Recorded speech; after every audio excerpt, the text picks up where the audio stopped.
Well, good evening and welcome. This is the meeting of the Special Education Advisory Committee of the Halton District School Board for Tuesday, November the 2nd, 2021.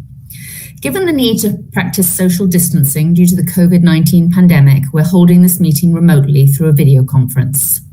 This meeting is being recorded. In accordance with Ontario Regulation 463/97 and the new guidelines effective February the 1st, 2021, any meeting of the Board of Trustees and/or committee meetings which are open to the public must be live streamed and be able to take questions from the public. The purpose is to foster two-way participation during these meetings. To comply with this, Seac will be using a Google form, which is attached to each agenda, distributed in advance of the meetings and posted on the HDSB Seac website. Questions posed during live-streamed meetings of Seac may be answered during that meeting, particularly those related to agenda items, or at the following meeting at the discretion of the chair. For efficiency, multiple questions received that are similar in nature may be grouped together at the discretion of the chair and/or the vice chair. Questions will not be attributed. Notation will be made that multiple people ask the same question. Any questions that contain language that is hateful or discriminatory will not be considered. Our Vice Chair Lucille will now start with a roll call to determine who's in attendance. Please could you answer yes or present? I'll start with the trustees. Tracy. Hello, everyone. Heather. Good evening, everybody. Joanna sent her regrets. Margot. Good evening. ABC Yalen. Hello, everyone. Jen. Hello. Autism Lisa Cameron.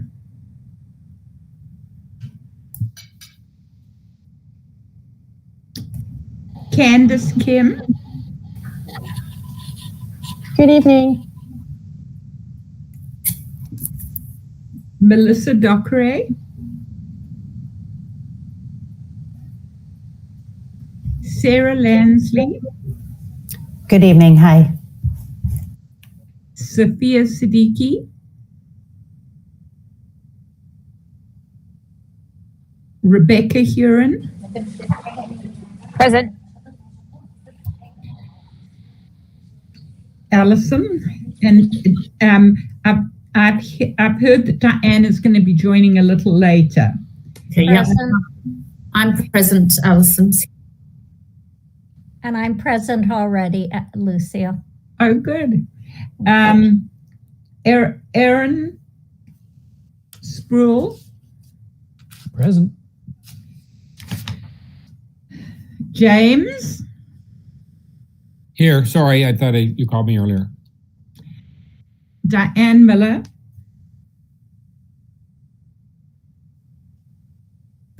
Sorry, present. I already responded earlier. I thought you meant me. Sorry. And I'm here. And we have Colette, Lorna, Sean, and other staff members. Yes, we're all here. Welcome. Great. Thank you, Lucille. First, we're going to begin by honouring our land. Halton, as we know it today, is rich in history and modern traditions of many First Nations and the Métis. From the Anishinaabe to the Atawonderan, the Haudenosaunee and the Métis, these lands surrounding the Great Lakes are steeped in Indigenous history.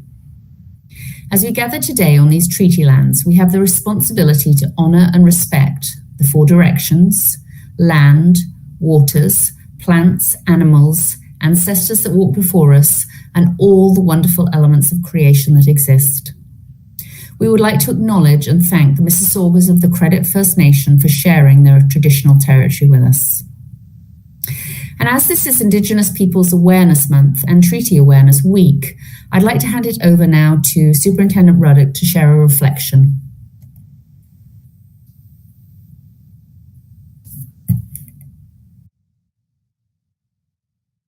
Sorry, I'm having a technical issue, and thanks, Allison. And I'm going to present. So just a moment.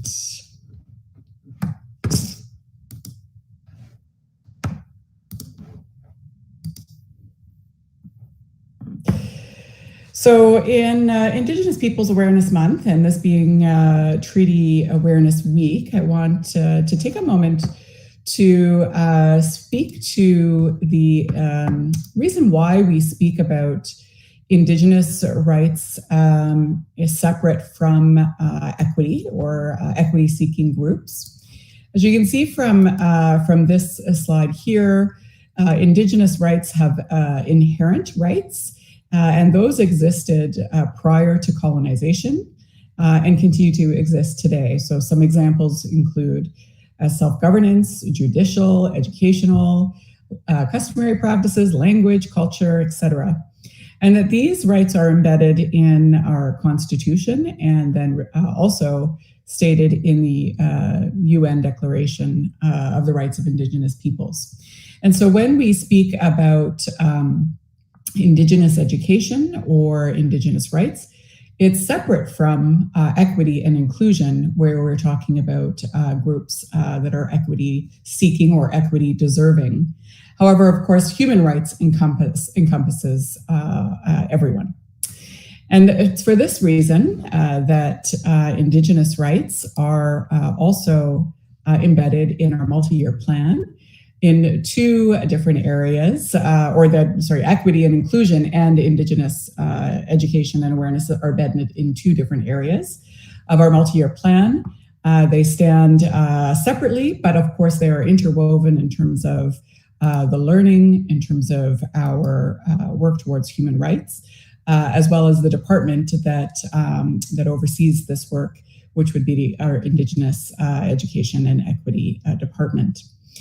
As one of our main goals in the work of Indigenous Perspectives and Awareness is the introduction of a grade 11 English course. And this is something that is in a 3-year plan that we're rolling out to all secondary schools, that the grade 11 English credit will now be the Understanding Contemporary First Nations, Métis, and Inuit Voices through literature. And so we're quite excited to phase this in over 3 years. It's a phased in implementation so that we can really ensure that it's done correctly and that it's done really well. So as each year we onboard a collection of secondary schools, there's intensive support from the Indigenous and Equity Department to make sure that the staff are well-versed in Indigenous education, that they're well-versed in the literature, and that they can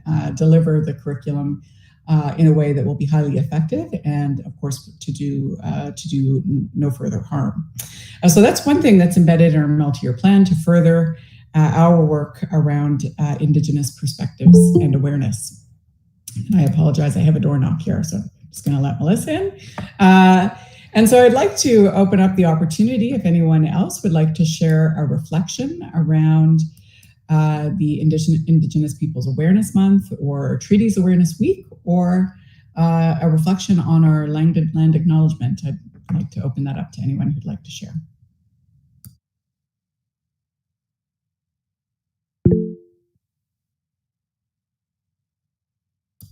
We'll start with you, Margot.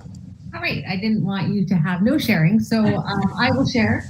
I was very lucky and honored this morning. So I teach our teacher candidates down at Brock University, and with Treaty Recognition Week, I actually invited Stephen Paquette to come in and speak to my students this morning, and last minute this morning he said he could come.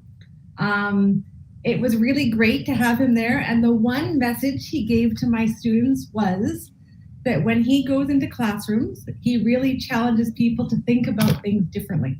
So it was a really nice message, the way he couched it. So I just want you to consider when you are thinking about things, don't always think of them from that real perspective, but also to think about them differently. So again, it was amazing to have him there. So I just wanted to share. Thanks, Margot. And if you wanted to spend 1 second explaining who Steve Paquette is, because the group. Oh, I'm so sorry. So Steve Paquette is the Indigenous Knowledge Keeper for the Halton District School Board. He was recently with Burlington, so I sort of have been connecting with him on that front as well. So when I recognize one of my students this morning, or for our class, every week I'm challenging our students to my teacher candidates, for when they read the land acknowledgement, to dig deeper into what it means. So not just reading the words for reading's sake and to sit there and just listen, but to listen for the meaning behind it. So when one of my students today found a video of Stephen speaking to Sheridan College, I took the opportunity to reach out to have him come into my class. So it was a great opportunity of a lot of knowledge sharing, and really, I think he really got through to my students and looking at things from that alternative perspective. So it was a great experience. So thank you. Thanks, Margot. Allison? Yes, I'd just like to share, I was at a meeting today with the Halton Equity and Diversity Roundtable, and it was a wonderful opportunity to hear an elder speak to the group prior to a meeting and, open the channels to a fulsome discussion, pulling on the historical and spiritual elements that are important in Indigenous culture, to allow everybody to have a respectful conversation. I really found that extremely inspiring and enlightening, and really allowed everybody to focus on the meeting. So again, a consideration that perhaps we could look at over the future. As a separate sidebar, my daughter did in grade 10 quite a bit of Indigenous studies and Indigenous literature, and I'm looking very much forward to seeing what that happens in grade 11, because the literature that they read was truly inspiring, unique perspective, not always happy, definitely not always happy, but a real cross-section of life, and I think that is very, very valuable for our students. So thank you. Thanks, Allison. Heather. Hi, everyone. I may not have as much positivity to share with you today around this. Yesterday, I landed in Kelowna, BC, and my husband and I drove from Kelowna to Kamloops, and I'm talking to you from Kamloops right now. Driving from Kelowna to Kamloops, if you don't know the area very well, you have to drive through several First Nations reservations. We have to do better. That's all I have to say about that. And of course, I'm essentially in ground zero right now with the residential school, which isn't too far from actually where I am at this moment. We just have to do better. Those First Nations reservation areas are so poverty stricken. It's awful. And they were very, very close, and in some cases were right in the midst of the fires that happened out here this summer. So I didn't see very nice things yesterday. So, and I get a chance to see it all again tomorrow. So anyway, we can and we will, and with we will do better. I know that we will as Canadians, and we have to keep that going. I know that this is all about Halton, but it's really across Canada. So thank you. Thank you for that, Heather. Tracy? Thank you. So building on what Heather has said, the thing that struck me in learning and approaching this week and some of the readings is the statement that we are all treaty people. So treaties are not about First Nations. First Nations are sovereign nations, and we are all signatories to these treaties. So it is on all of us to, as Heather said, do better. And my doctoral research is on water, drinking water in particular. I think I mentioned this maybe before, but that is another area in particular where, you know, research shows that the vast majority of us have clean, accessible drinking water all the time on demand, and so disproportionately people on reserves do not. It's something that we take for granted for the most part, and I look forward to this kind of rise in awareness, and not just awareness, but action. This can be fixed. We know how, the technical know-how is there. It's the will that needs to change. Thank you, Tracy. Aaron.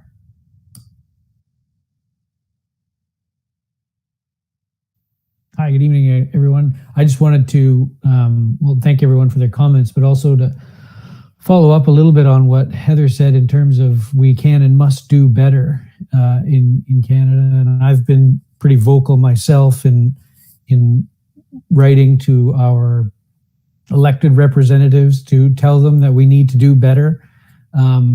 Sadly, I think that there's been a significant lack of leadership in that area for far too long. Not naming any particular government in particular, because it is a multi-generational problem. What I do want to say is that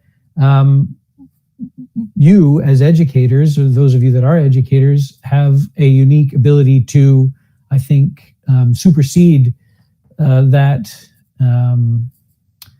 political leadership in the sense that you have the ability to educate the younger generation. And I think you're in a unique position to be able to impact as much as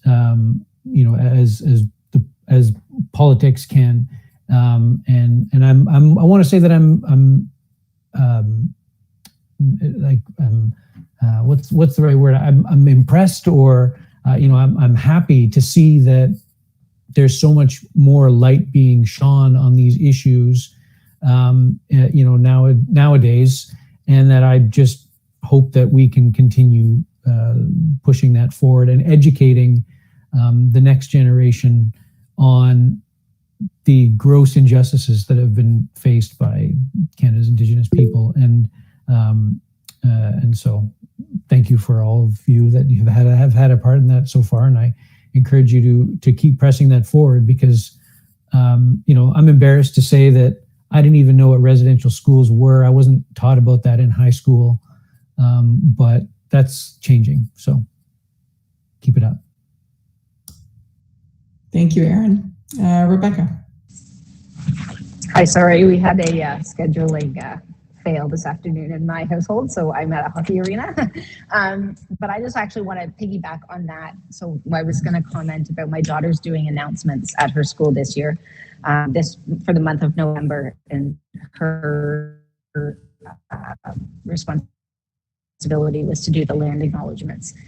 She's in grade 5. She knows them off by heart, and she can tell exactly about why every line is there and what it represents and the importance of it.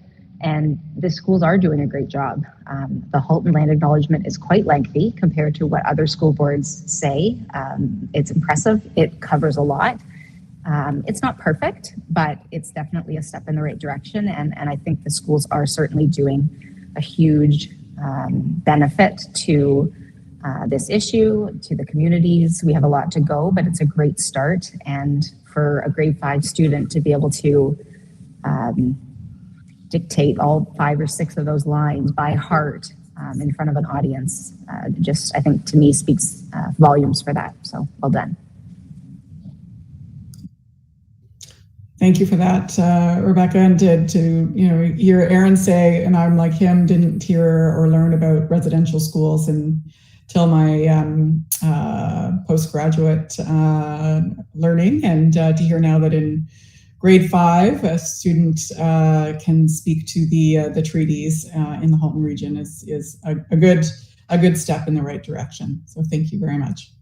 Okay, I'm going to turn it back over to you, Allison. Thanks everyone for your reflections tonight. Great, thank you. And again, we were just wondering that perhaps we will give some time each meeting to just share any reflections that we want to make, as we recognize that making a statement at the beginning of a meeting is not sufficient. It is about how we change our actions in response to that. And so going forward, if you would like to share any reflections on the land acknowledgement or the work being done in support of Indigenous peoples in our school board, we would love to hear your thoughts. So for the first step, as we move on to the regular business, we need to approve tonight's agenda. You have been sent that, so if there are any modifications or amendments that need to be made, please let us know, and then Lucille will undertake the passing of the motion. Any corrections that need to be made, if you want to put them in the chat or put your hand up. Okay, not seeing any. Lucille? Okay. Margot, I'm wondering if you would like to move a motion to approve the agenda. Again, Lucille, I'm going to pass that on to Tracy. To Tracy. I'd be happy to, yes. And I'd like to ask Yellen if she can second the motion. Yes, I can second it. Okay, does anybody want to abstain or vote against the motion? If you could please make yourself known. None being heard, the agenda is accepted as is. Okay, and the next is the approval of our October the 5th, 2021 meeting minutes. Again, if there are any errors or omissions, please do let us know before we go forward with the motion. No, Lucille? Heather, could I ask you to move a motion to approve the minutes? And Sophia, I wondered if you could second the motion. Yes, I'll move the motion, please. I will second. Okay, are there any abstentions or votes against the minutes? Okay, none being seen. The minutes are accepted as recorded. So now we're going to begin our action items, and item 2.1 this evening is a presentation that came out of some discussions last month on the HDSB problem-solving pathway, and we welcome Sean Marks, Principal of Special Education Services, and his team to help explain the process and answer questions that we may have. Thank you, Sean. Thanks, Alison. Just give me 1 second to get the presentation set up, and I'll be sharing the screen. Just as a reminder, I don't know if we've had this at Seac this year. If you're viewing the screen with all the faces on it, you might want to switch to spotlight mode. I noticed some of the visuals look small on the screen. So the 3 dots down below, click on that, change layout, and you can see spotlight, and that will give you the largest setting for what's being presented. And I'll be presenting on behalf of our IPL team, Sherry, Sarah, Sharon were instrumental in helping, as well as Audrey Dresma. So thanks to them, and I know that they are watching this from the live stream on the HDSB website. And if someone could just confirm that they see this, I would appreciate it. Just give me 1 second. There we go. I see it. Yep, you're live. Excellent.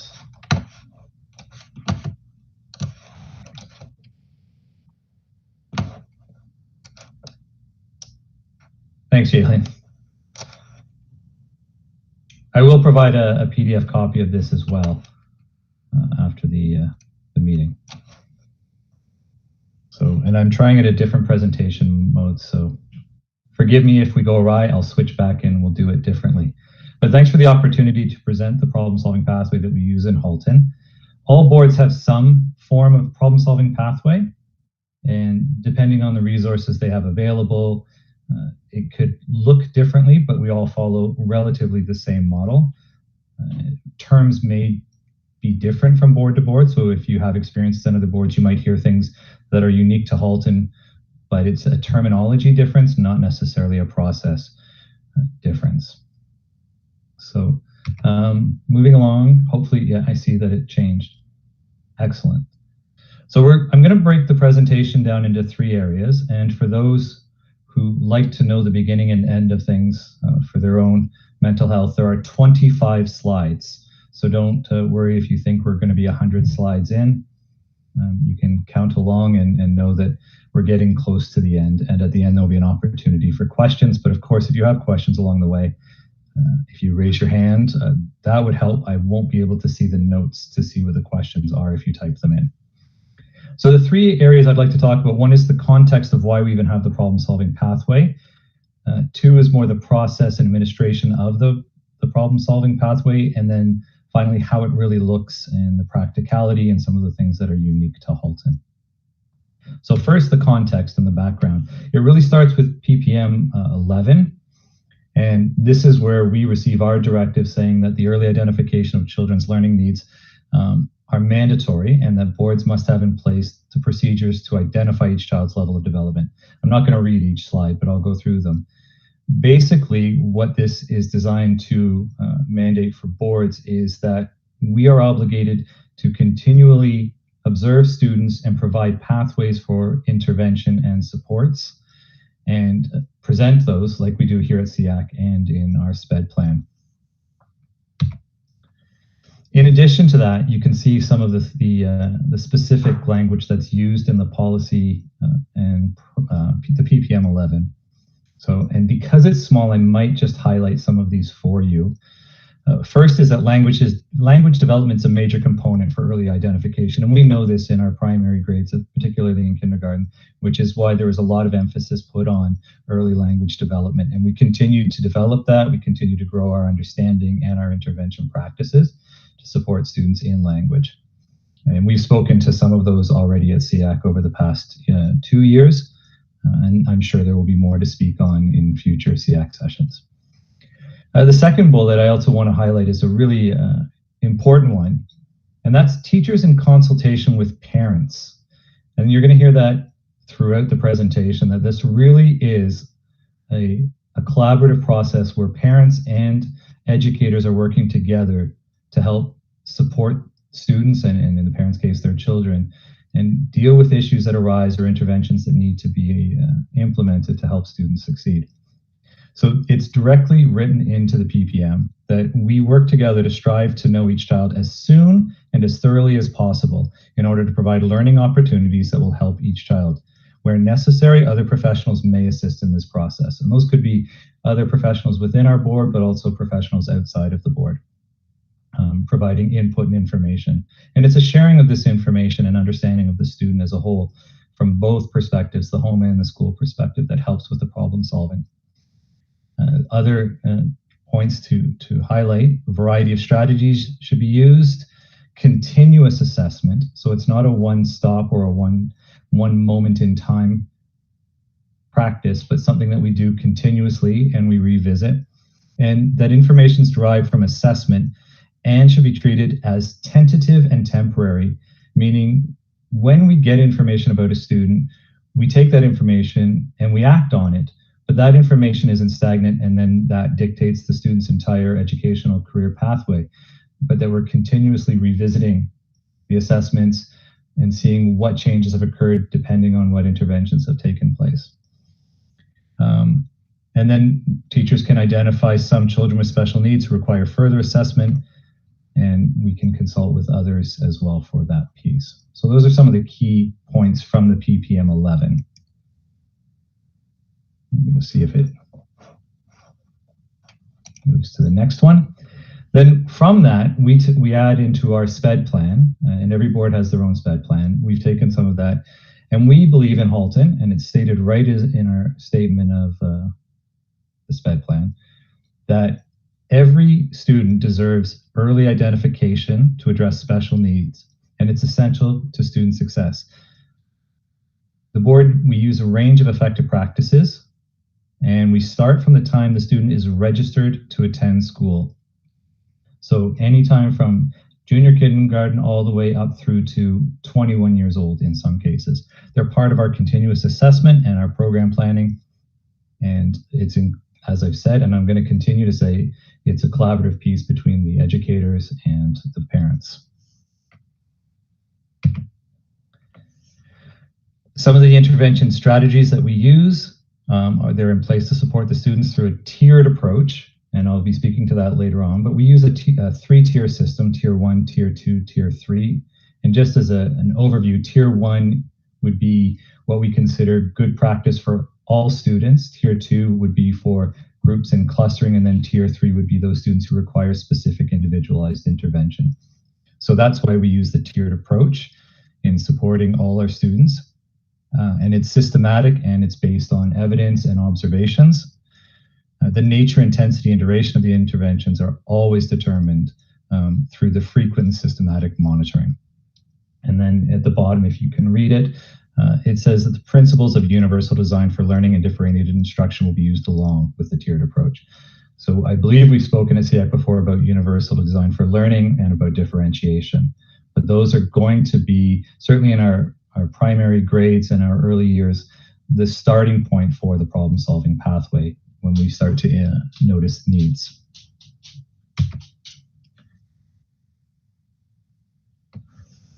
And then in standard 4, continuing our intervention strategies, some of the early interventions that we can use, whether or not identified through IPRC or even through SRT, these can be used and they are discussed with parents and guardians and implemented by the school. So some of these might include, and this isn't a full comprehensive list, but it does reflect some of the things that we do. Our primary teachers are going to use a variety of strategies to teach phonemic development, phonological awareness, word recognition, decoding, and comprehension. And that speaks again to that first item on the PPM 11, which states that language is the starting point for our understanding and ability to support our students. Our special education resource teachers, our CERTs, can work directly with students who present with learning needs, and with the assistance from other resource staff, the classroom teacher can also develop programs and strategies that benefit both the identified students in the classroom as well as the class as a whole, and that would go towards the universal design for learning.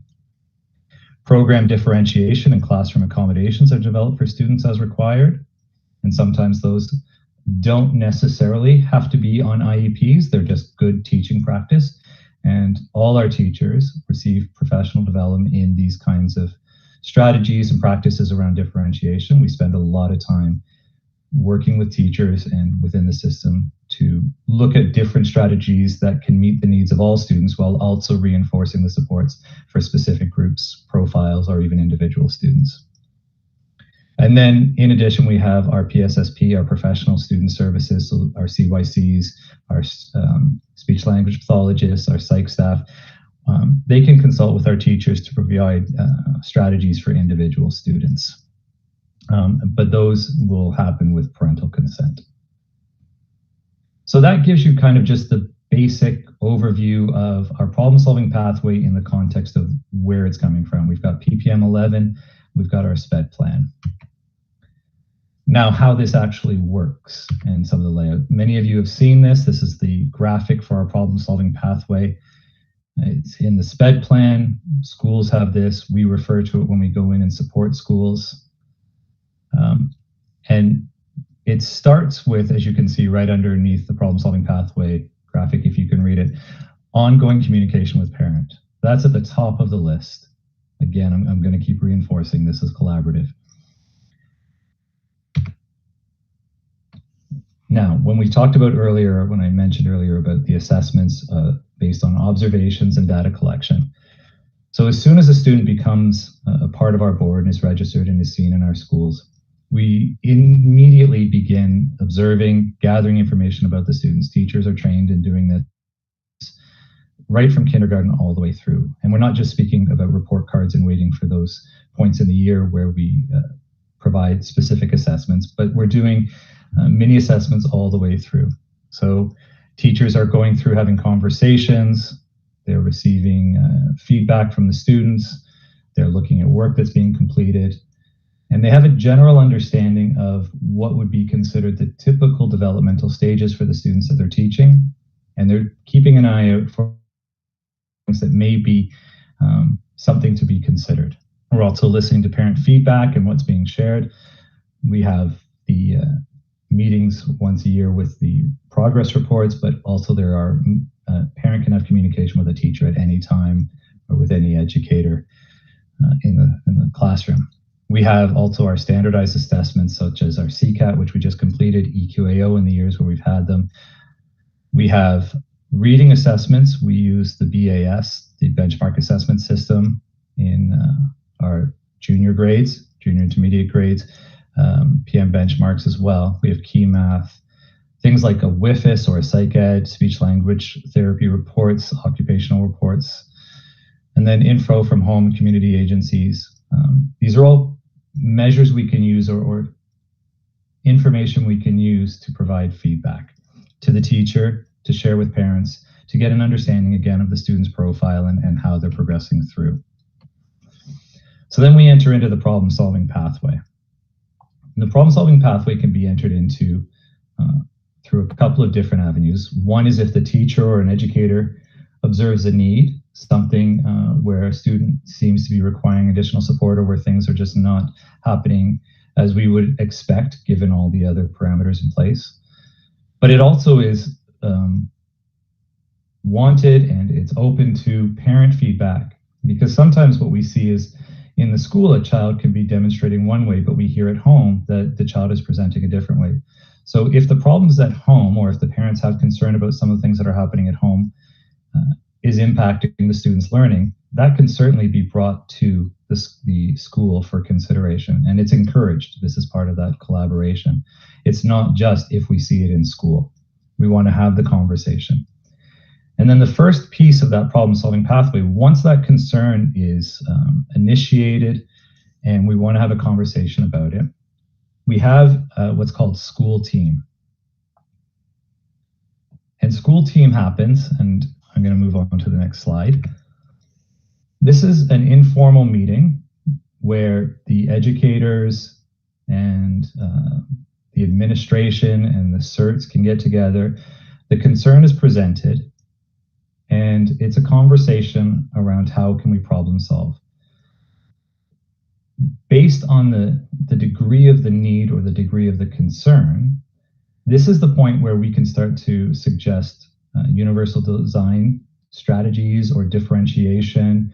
Maybe we want to gather some more evidence. Maybe we just want to see what's happening in the next stages. But this is the conversation where we begin to problem solve around what the concerns are and what strategies can be put in place to help support the student. Sometimes it's going to be a small assessment, a little screener to say what might be impacting the child. Sometimes it will be a suggestion around program. Let's try visuals versus written. Let's try auditory versus written or visuals, those kinds of things. It really is that lens that the educators can put on based on their experience to try different things at the onset. It's what we would consider for the tier 1 types of supports. Lots of students, particularly in the primary years, are learning just how to be students, how to be in a classroom, how to follow routines. And so some of these conversations around what the students are struggling with can be addressed at the school team level. So a couple of things can happen at the school team level. One is that the strategies are suggested and the educator can go back with the help of the CERT, put some things into place, and then we will revisit the student and some of the concerns and see if those suggestions as they've been implemented have made any changes. Is the student being more successful now? Have we abated the concerns? Have we lessened the concerns? Are there other things that we can do? But the school team can be something that is revisited multiple times to try different things. What we don't want to do is have a one-shot approach where a child is brought forward to school team, the conversations happen, the strategies are put in place, and they don't work, and then we just move on to something completely different as a new strategy. Sometimes it really is about sticking with it, looking at what worked with the strategy, making sure we're collecting the right evidence, getting the right supports in place that can help the student, and being committed to seeing the strategy through, and then making a determination whether additional strategies or different strategies need to be put in place. Sometimes we've done all of that, and at school team, we realize that the significance of the needs is greater than what can be done for what can be provided through school team, and we need to get additional members at the table to have the conversation. It could be additional supports. And this is when, and I'm sure many of you are familiar with the SRT, the school resource team. So other boards have this. This is a regulated practice in all boards where schools have these meetings where students are brought forward who require needs. And the SRT table can have the administration, the CERT, the classroom teacher, some of our PSSP staff, and then others as needed. But in all of these, parents are invited. This is where the conversation can happen with the parents joining us. And sometimes the SRT is a conversation, it's an introduction to everybody.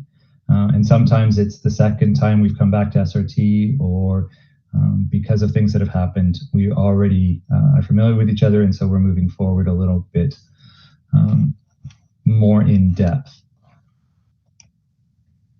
The resource team can make a number of recommendations, and this is where the problem-solving path begins for our special education processes. So what's going to happen for all parents, all families who come to SRT?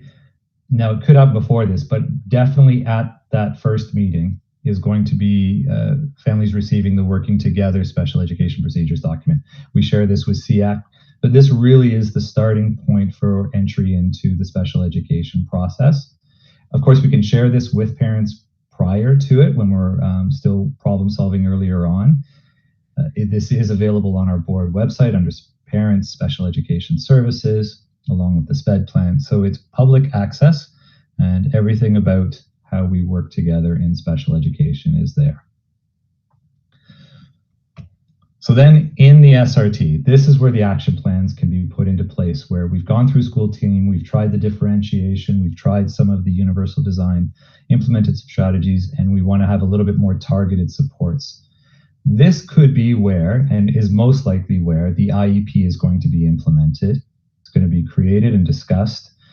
This is where parents bring forward their concerns and ask for some of the additional supports that may be available for. And the conversation around the table is specifically around the problem solving. What are the next steps in supporting this student? And that's, I'm not going to get into each possibility because each SRT is as unique as the student who's there. It's what their needs are.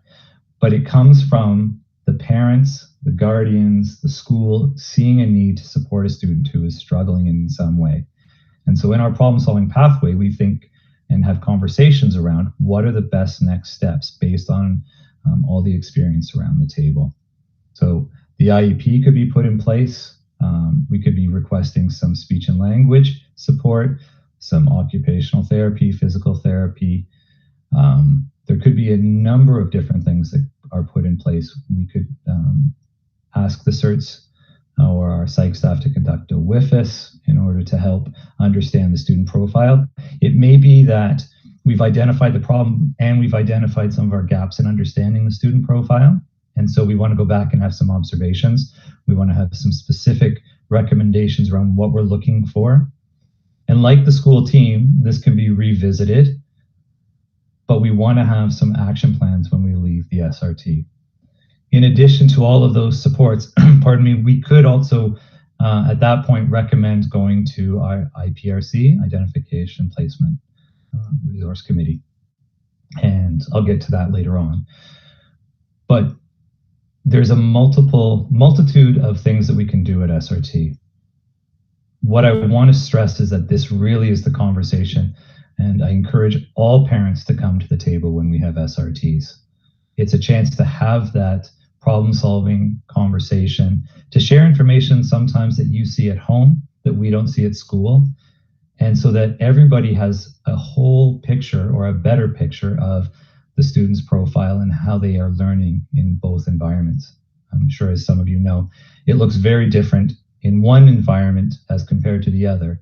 And it's not necessarily one is better or the other. It's sometimes the student is just holding it in one location, and then it's all they can do to keep it in, and then they need to have an opportunity to let it out at the other location. We see that quite frequently. So it's really important that all of us are working together in that conversation. It might be at this time where some new information comes forward, and that's when we can recommend specific assessments. Then our psych staff can be invited to have the child brought forward and put on the list to receive a psychoeducational assessment.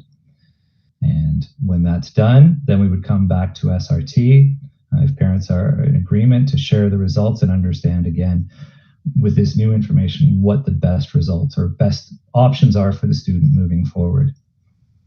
But it really is an open-ended conversation around how to best support the student given what either the parents or the school is seeing in their respective environments.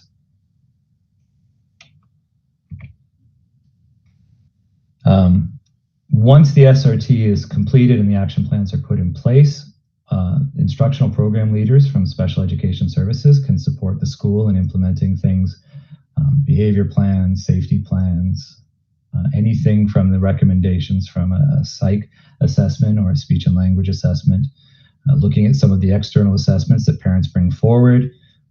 These are the staff that are working directly with the schools from our department and do a lot of the heavy lifting in helping support and bridge the supports that can go into schools.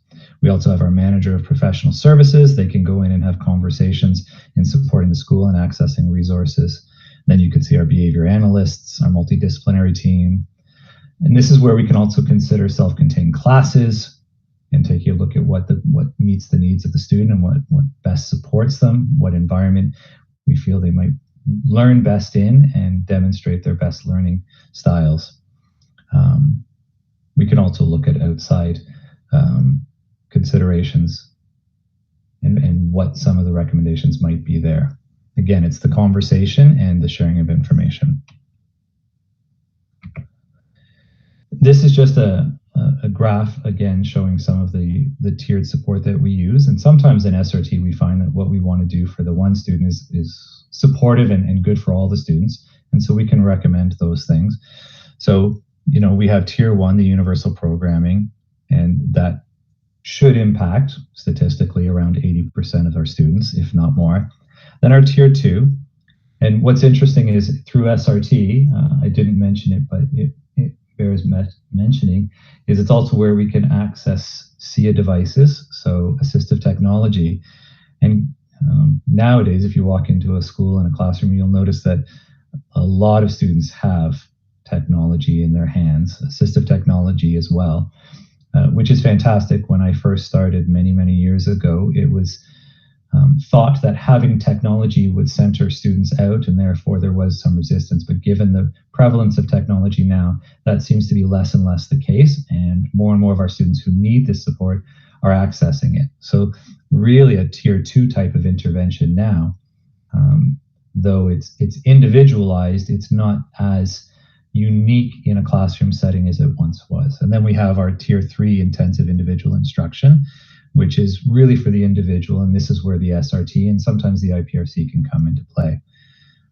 And it's generally where we have support from outside the classroom, and outside our department. So in terms of our IPLs and our IRTs giving support, we would have our behavior analysts, our SLPs, and our psych staff helping out as well. So as you can see, there's a general practice of what's great for all is part of our problem solving, but also then we tier it for groups and clustering, and then right down to the individual. And again, just like a school team, it's a cycle. We can come back and revisit this. Nothing is fixed. No assessment necessarily stands for all time. If information changes and we need to adapt and adjust based on new information, new assessments, then we can do that as well. Some examples of the tiered supports include, you'll see in classrooms differentiation and universal design. You'll also see things like flexible seating now in classrooms, use of visuals around the rooms and charts, things for students to help them. Teacher PD, we consider a tier 1 intervention, right? Giving all our teachers the training, particularly in our primary grades, specific focus on providing teacher training around observing students, what their needs are, some of their abilities, some screening, those kinds of things, and then class-wide mental health learning. So while these strategies are good for individuals with specific needs, they're also good for everyone at the same time. And then our tier 2 training and supports include small group instruction. So you might hear, if you have children in younger grades, the guided reading groups, those kinds of things where teachers work with small groups. Accommodations can come into play in tier 2. In IEP, some of those are documented, but those are accommodations specific for those students. If there are accommodations that the whole class or all students are getting, you don't necessarily see those on the IEP because they are good practice. Assistive technology, use of visuals, the involvement of our instructional program leaders. You will see IEPs in tier 2 for the accommodations. And then small group mental health programs. Our CYCs can provide support for those groups as well. And then tier 3, you will definitely see an individualized education program for anyone who's receiving tier 3 support. Potentially access to a self-contained class. It's not necessary, but it is certainly a consideration in the problem-solving pathway. Modifications on the IEP, so that's when students will be working at either grade level, but with reduced number or complexity of expectations, or at grade level curriculum expectations below the grade they're currently in. PSSP staff involvement. You may see IPRC and individual mental health support for those students as opposed to the small group ones. And we might also see some community supports and agencies that we work with outside the board. So those are our tiered, and that's not exhaustive of everything that's there, but it gives you a general sense of the difference between the 3 tiers.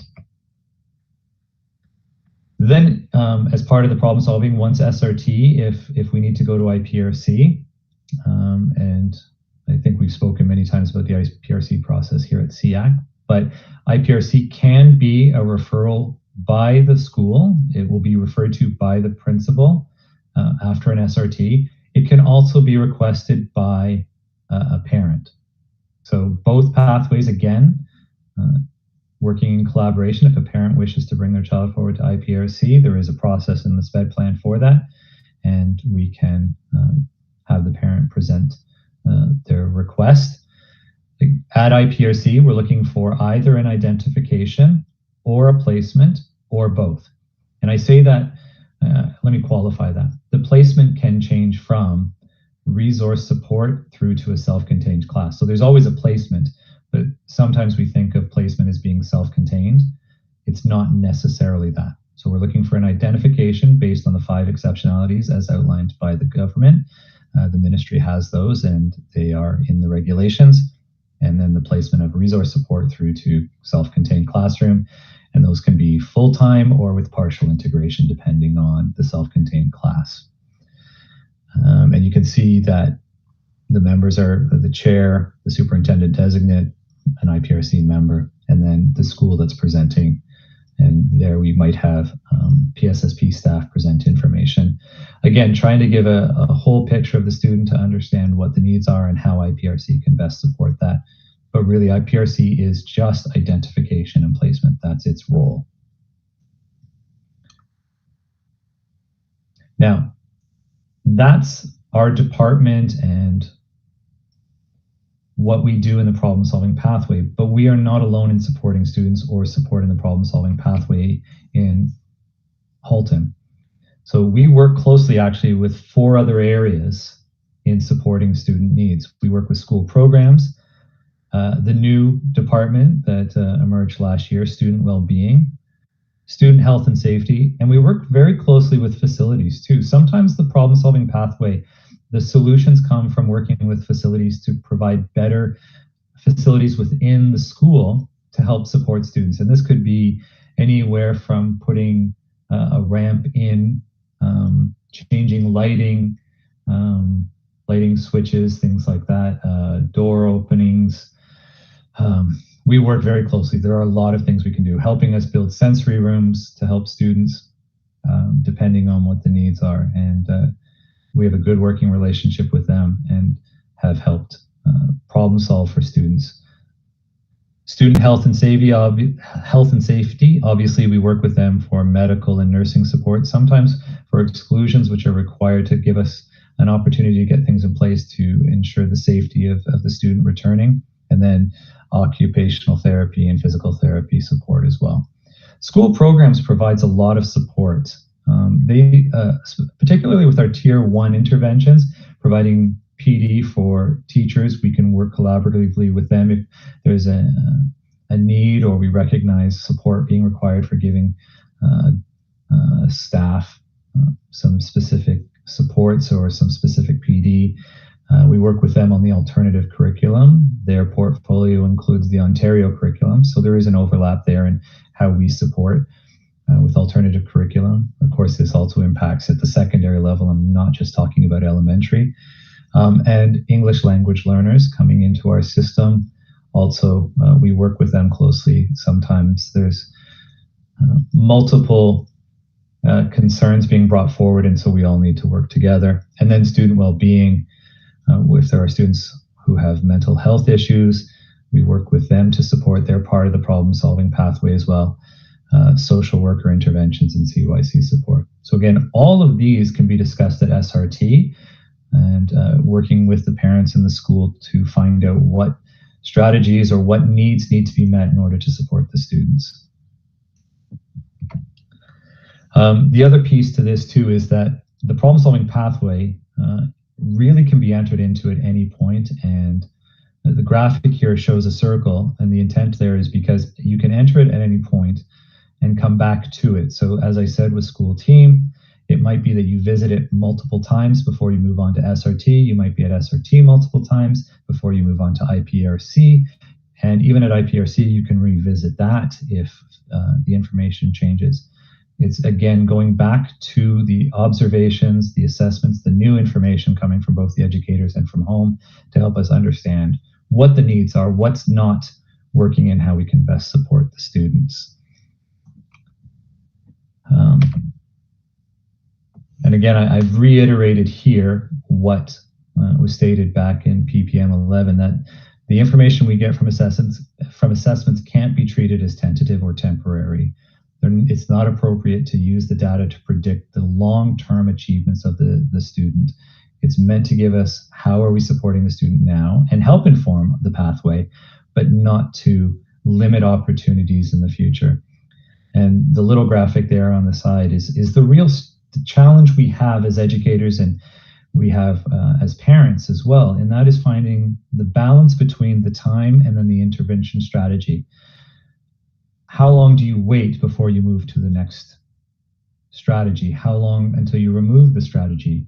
How long do we give opportunities for things to take hold before we move the child on through? Because we don't want to move the child down a pathway that isn't in their best interest, if by giving just a little bit more time, we would have had more success. And I don't have an answer for that. I don't know of anyone out there in all my learnings and all my years who has a mathematical formula that can tell you exactly what that looks like. That's why the conversation between everyone who is supporting this child are so important, because we have then the information as we move through. We don't want things to go too long, but we also don't want to rush them. We want to give opportunities for strategies to have an impact. And that's the end of the presentation. Are there any questions at this point?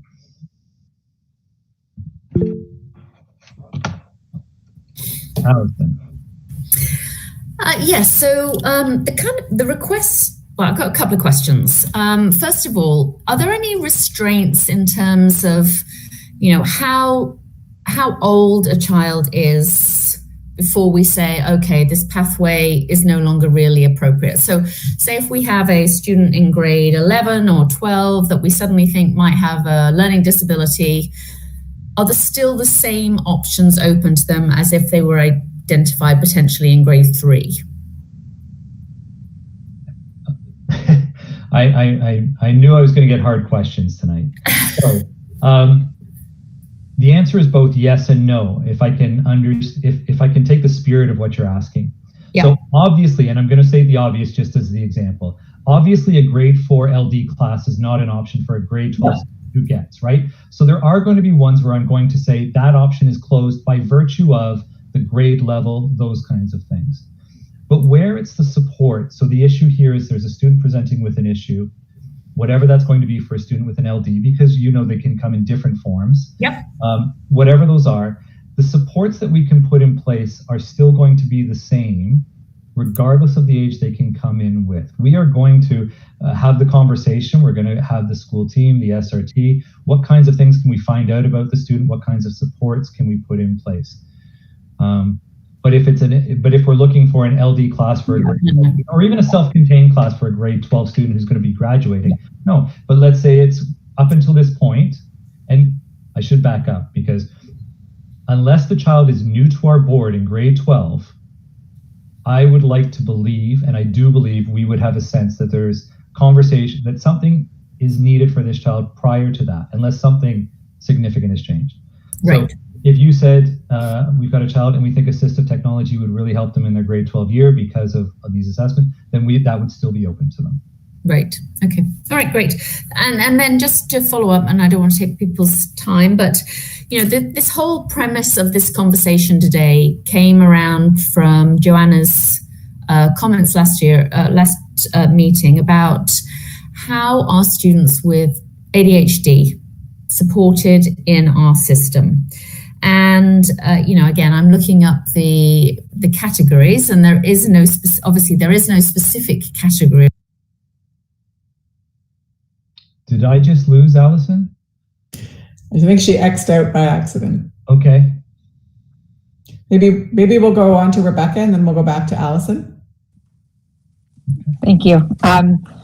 To one really quick comment and one really quick question. I really like the balance, Sean, with the scale there, because I think that's really important, that it does take students a certain amount of time to learn about their environment and the students to try strategies.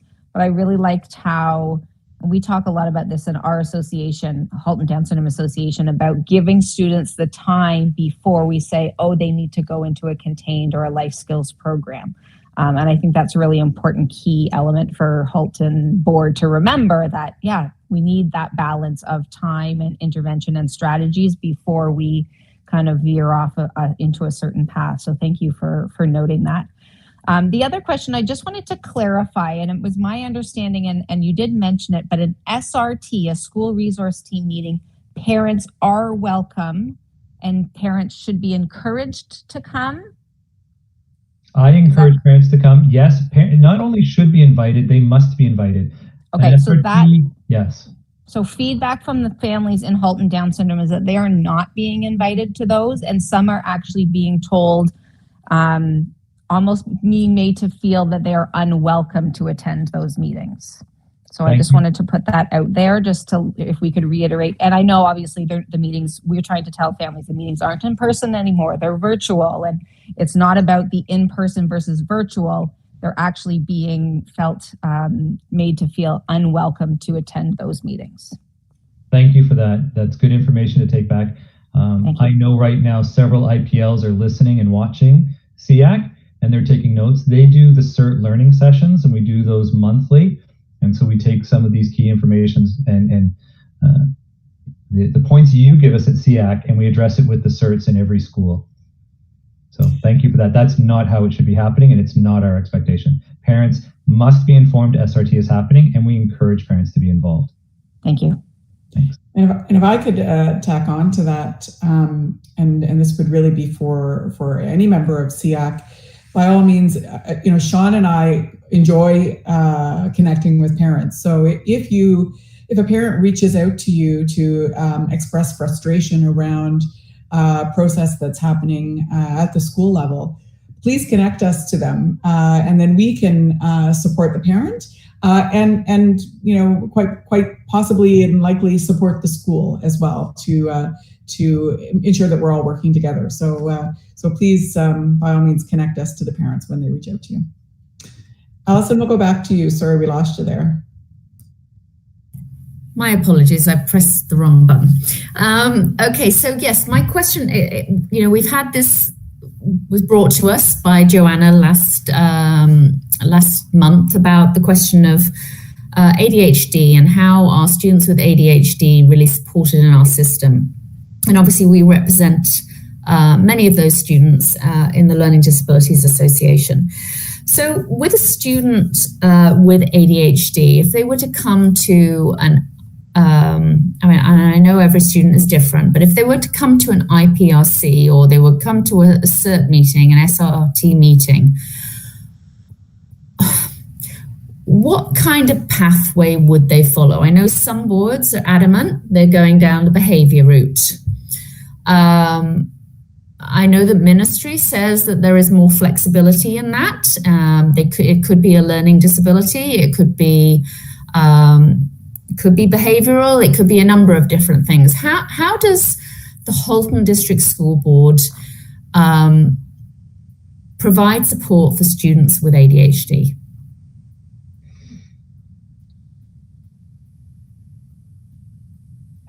I'm trying to think of my response. I'm not trying to couch it, but my response is going to be the same no matter which exceptionality you bring to me.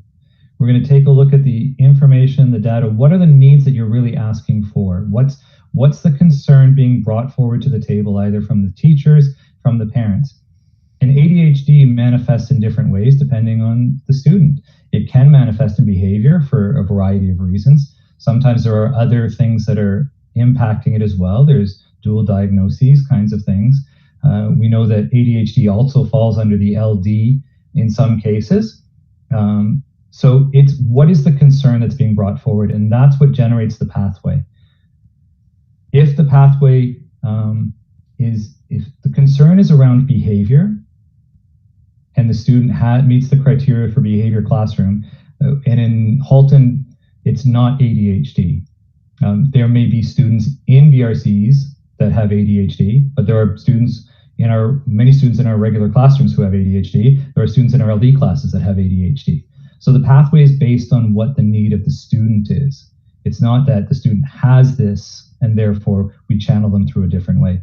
And sometimes students with ADHD, I won't even say sometimes, the goal is that they learn strategies to help work with their ADHD to be independent. I mean, the ultimate goal we're really trying to work for with all our students, to whatever degree they're capable, is that level of independence. I think even as parents, that's the goal with what is realistic for each of our children. So it may change while they're in a BRC, it may change while they're in an LD class, it may change while they're in a mainstream class. And so as those concerns change or reduce or are eliminated, then we would go back and visit the pathway again. Because sometimes the problem is that they're in the wrong spot, whatever that spot is. And so then we revisit that. So that's why I hesitated at the beginning, because the pathway is always going to be open to every student based on the needs presenting, not necessarily specific to the exceptionality or even the diagnosis. Does that answer your question? Sorry, I just wanted to add a quick follow-up. So if we have parents coming to us who feel they're being pushed down a route of behavioral classroom, and are obviously concerned about labeling, we can recommend that they go back to the school and have a discussion about what is the real, because obviously we all know, Ross Green, the behavior often comes from frustration about not being able to achieve what they want to achieve. They're welcome to come back to the school and have further discussions. They're always welcome to come back and have further discussions, absolutely. And the conversation where and I'm just going to use your example because I know this is the Seac concern, the BRC. So if the child is being considered for a BRC by the school or even by the parent, and we're still not certain, we can put some strategies in place at the SRT level. Can we try some things before we go down that road? But the ADHD diagnosis alone is not sufficient, nor is it a pathway. It's not like a parent is going to bring in an ADHD diagnosis and the school is going to say BRC. That's not how we operate. Well, can I just say I'm very grateful to hear that, because I know that there are other school boards where that diagnosis is an automatic route to behavioral classroom. So I thank you very much for having a more enlightened view of ADHD. And we'll carry on. So Sarah. Okay, thanks. So I've been trying to wrap my head around this for a few years now, so I don't know if you can answer, but I'm just wondering, I know Halton's messaging has been meeting students' needs regardless of if there's a diagnosis in place or not, right? Providing for kids in the classroom. And I'm just wondering though, is there funding tied to an identification through an IPRC? I guess what I'm wondering is there funding being mowed on if a student isn't officially identified? In terms of, human resource support or equipment support or that piece. Because it's been, in some occasions, it can be kind of a contentious process. And not that it should be or anything like that, and I'm just wondering, is there a reason why, I guess, families should be pushing for an IPRC, or that's where it's all getting around to, is there? I understand. I don't know if I'm phrasing that right. I am never going to tell a parent not to go to IPRC if that's what they really want to do. But we have to remember that IPRC is a decision-making body. So you may go to IPRC and hear no, right? If IPRC didn't have that ability, there's no point in having an IPRC. The realistic approach would be IPRC would ask more questions and ask to go back to SRT, to go back to the problem-solving pathway, see if there are other things. It's rare, but I want to put that out there because I think that's an honest and transparent piece. In terms of funding I'll address specifically your equipment. No, there is no funding tied to IPRC for equipment. That comes through SIA, and that's we get that per pupil, and so that remains the same across the board. We get that, and we use it for all our assistive technology, our mobility needs, all of those things. Has no impact there. I don't know, Colette, if you want to address the higher level. I don't actually get to see the big budget stuff at the board, but Colette might be able to speak to that.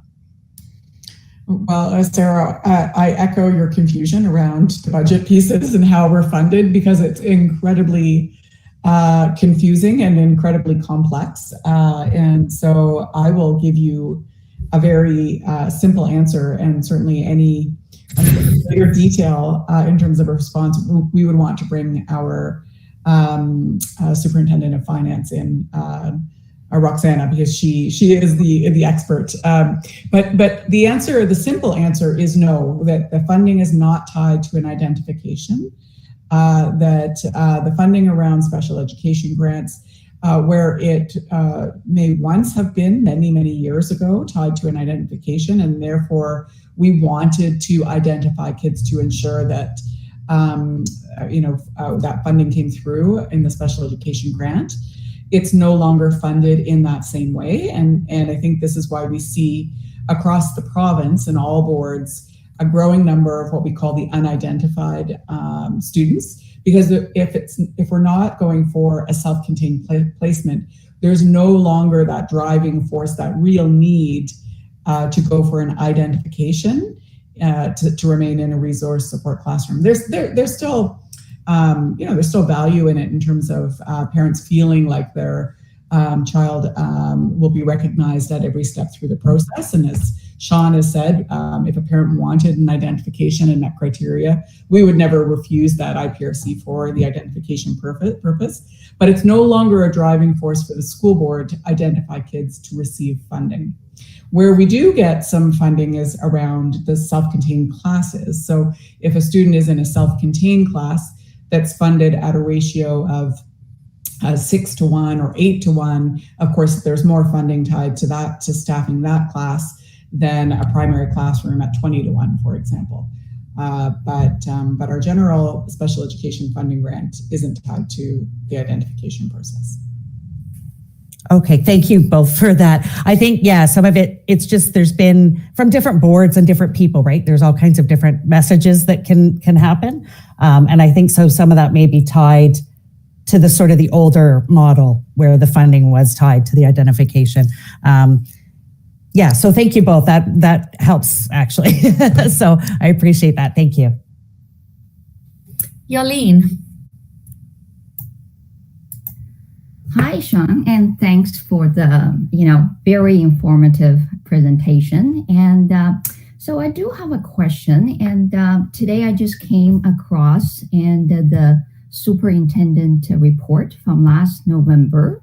And so in the report, it said in 2018-2019 school year, the board was using the primary gifted nomination process.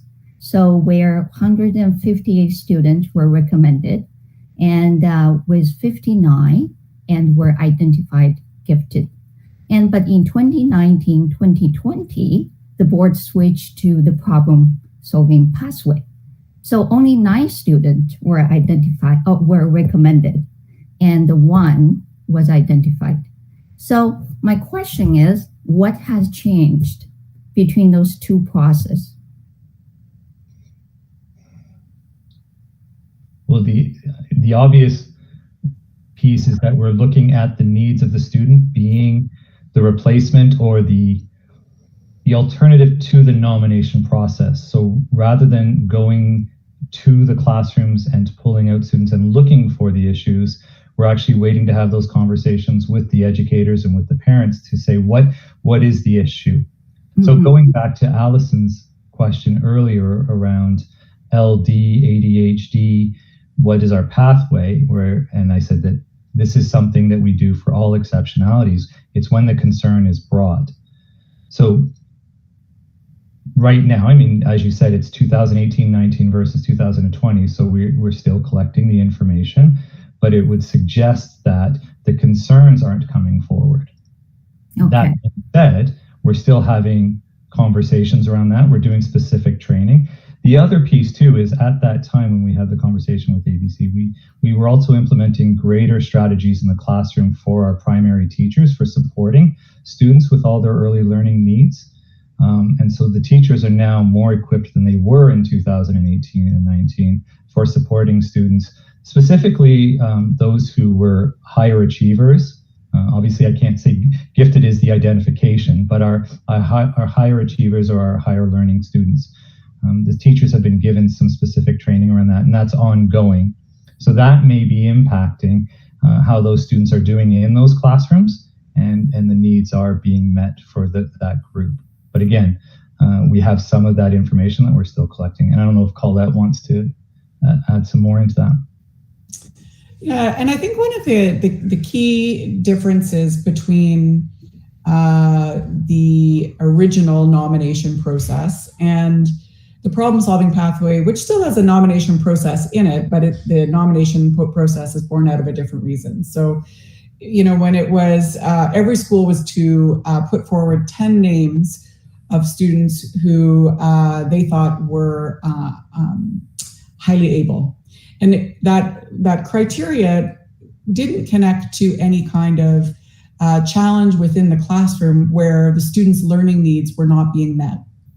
So a school would look for 10 kids who are 10 highest able kids. Let's put their names forward for an assessment, whether they were quite successful and the regular classroom was meeting their needs or not.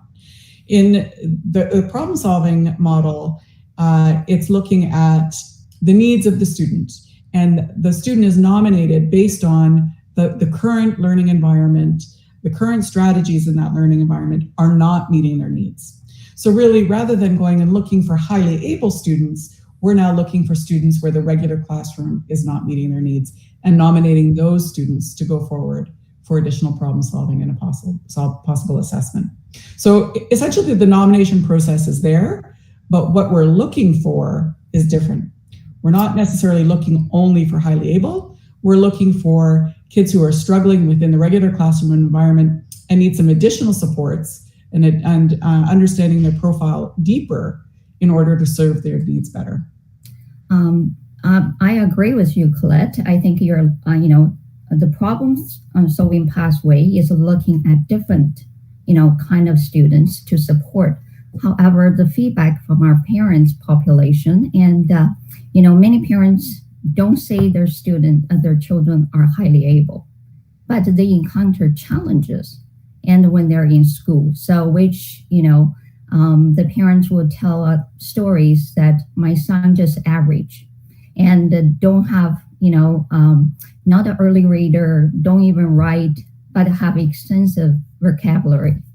And so those are the children that, they may not appear to be highly able, but, it creates the problem of the social emotional problem that for children to fit into the classroom. And I think there is a misunderstanding of who are the gifted children are.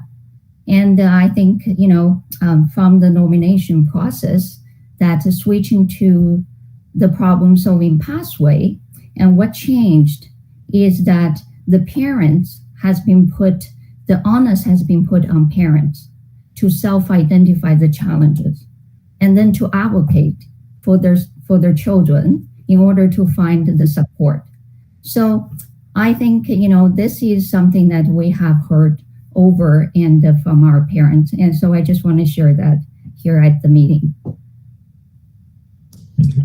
Thanks, Eileen. And I do want to just go back to something that Sean had said at the very outset around kind of the initiation down the pathway can come from two places. One is the parents, and certainly parents have a very important perspective in knowing their child in the home context and what they're, how they're feeling about school, and then the educator.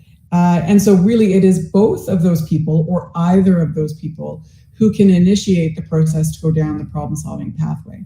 And so certainly, and I certainly hear what you're saying around we need to better understand what giftedness looks like in the primary grades. And Sean spoke to that around the learning that has been occurring for CERTs and for classroom teachers, primary classroom teachers, to understand how a student with high abilities can manifest or how they can present in a classroom that's not meeting their needs. So sometimes it comes out in behavior.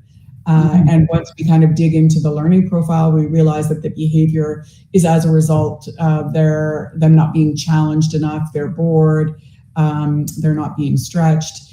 But it also can come out in low performance, right?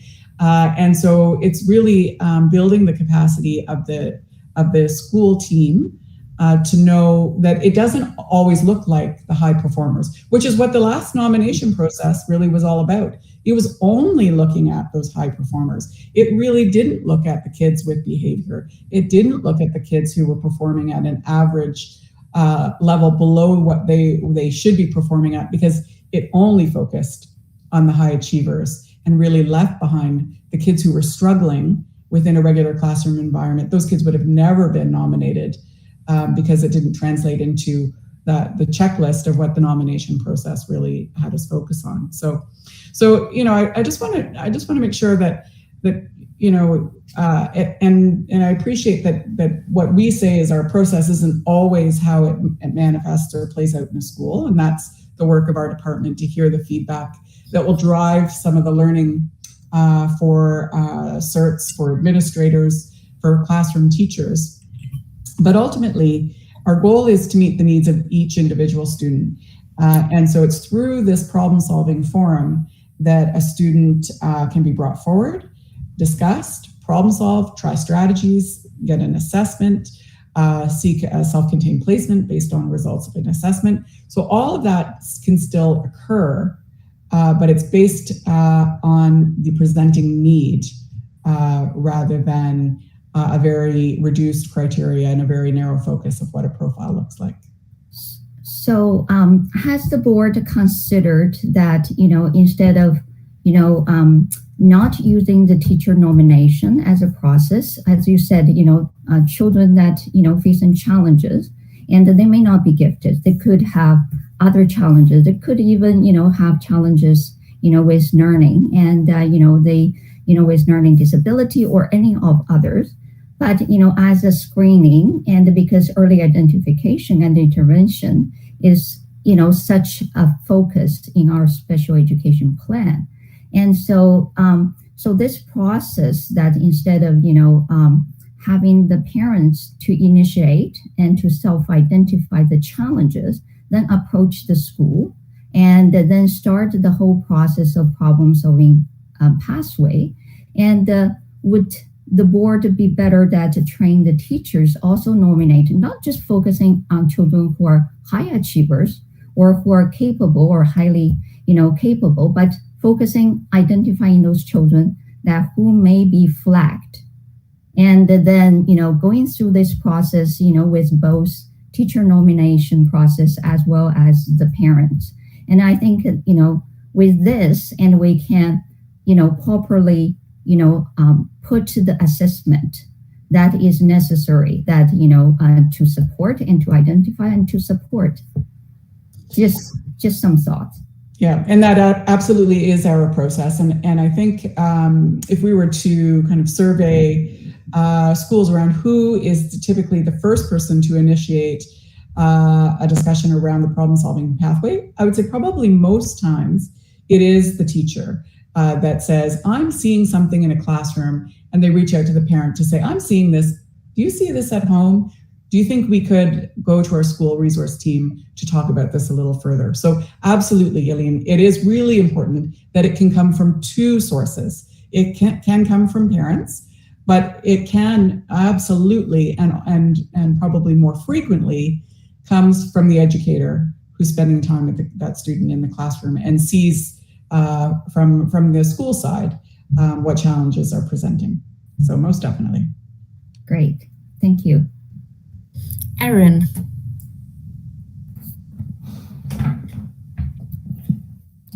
Hello. I just had a quick question about what kind of training is available to CERTs and to classroom teachers, specific training to the children they may find in their class with a particular exceptionality. Is it, I know that there's a lot of training that goes on in the general strategies, and you outlined that wonderfully.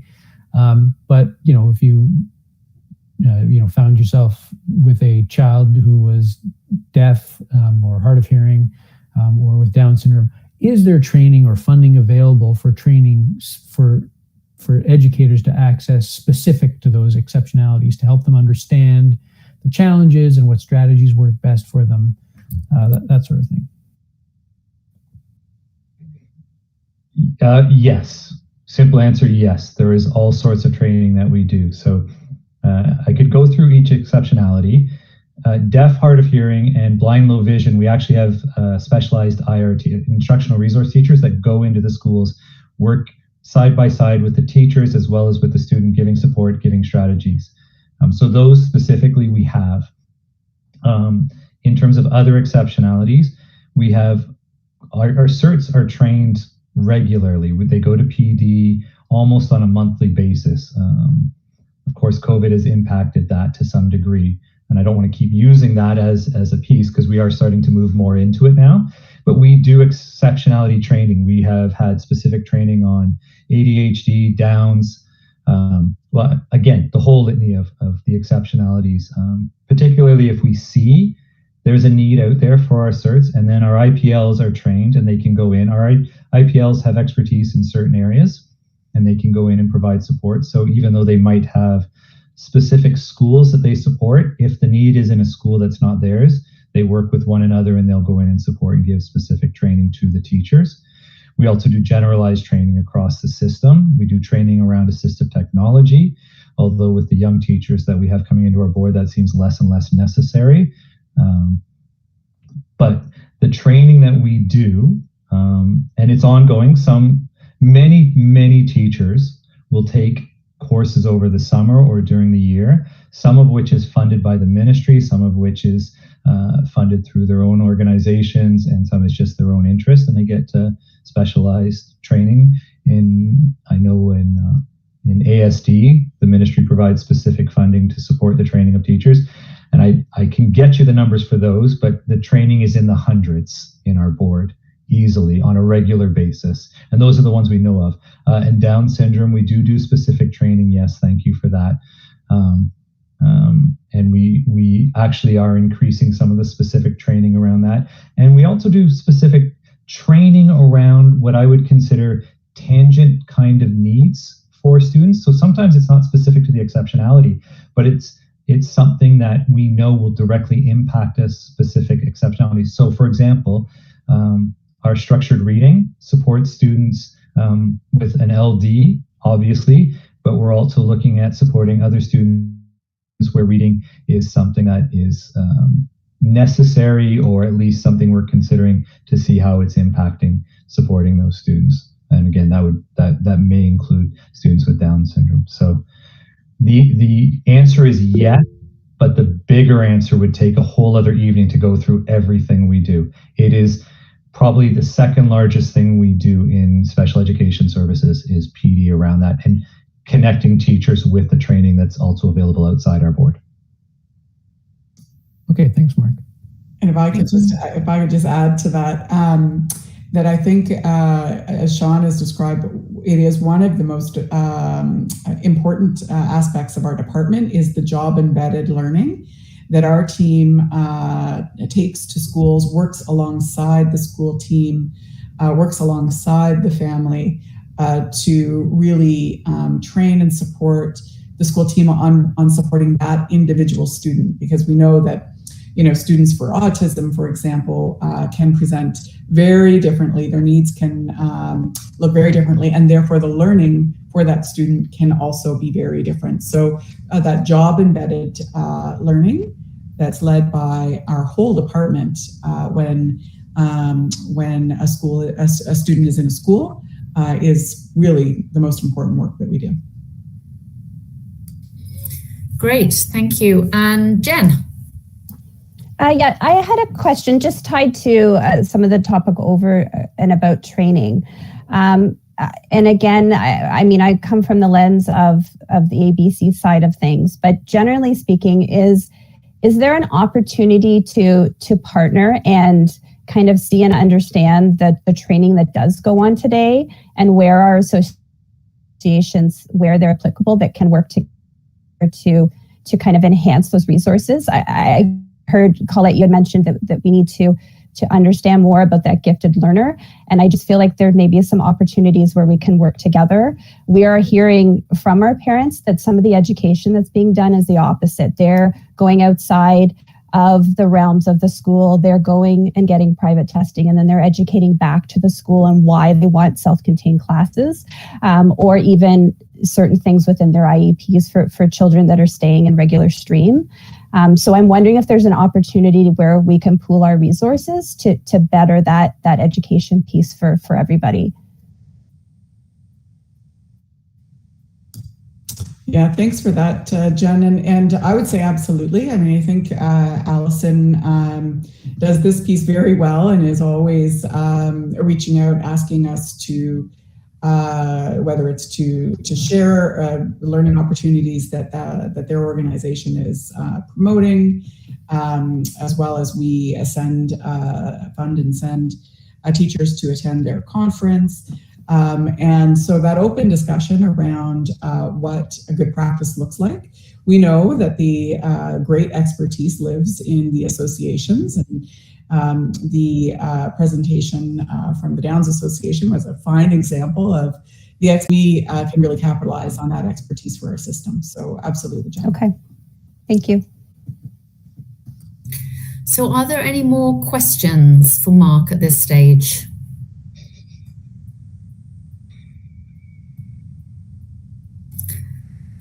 Okay, not seeing any. I would like to thank Sean. Mark there. It's a late night already. Sean, I'd like to thank you so much for all your hard work, and the whole team for putting together this presentation. It really is useful to go over it again and work through what different points we can direct our members to, and help them understand what supports are available in the school system. So thank you very much, and please thank the staff for that presentation. Thank you. And I will let the staff know, the ones that aren't watching right now, but they are a remarkable team, and they do a wonderful job for our Halton students. So thanks for the opportunity. Great. Thank you very much. Okay, now we're at item 4.0. No, we're at item 3.0. Seac discussion and question period. So does anybody have any specific questions or topics they'd like to raise at this point in time? I heard a bing. Rebecca.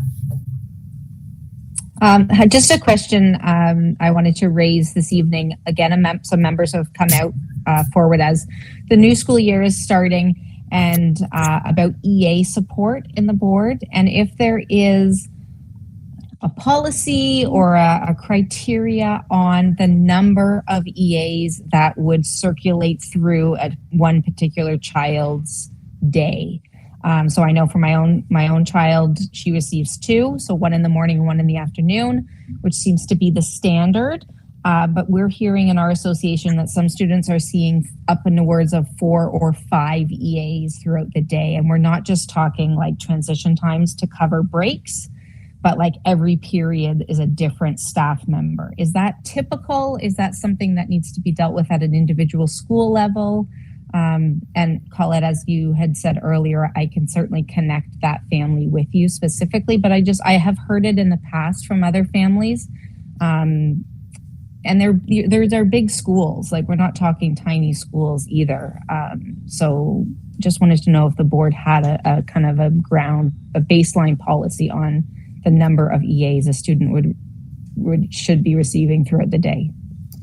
Yeah, that's a great question, Rebecca. And the short answer is no, not really. Other than, and you hit on it, is that years ago we moved away from one educational assistant supporting a child all day, because if that one educational assistant was away, that student didn't have a relationship with another adult in the building. And so sometimes it was very difficult when there was an absence.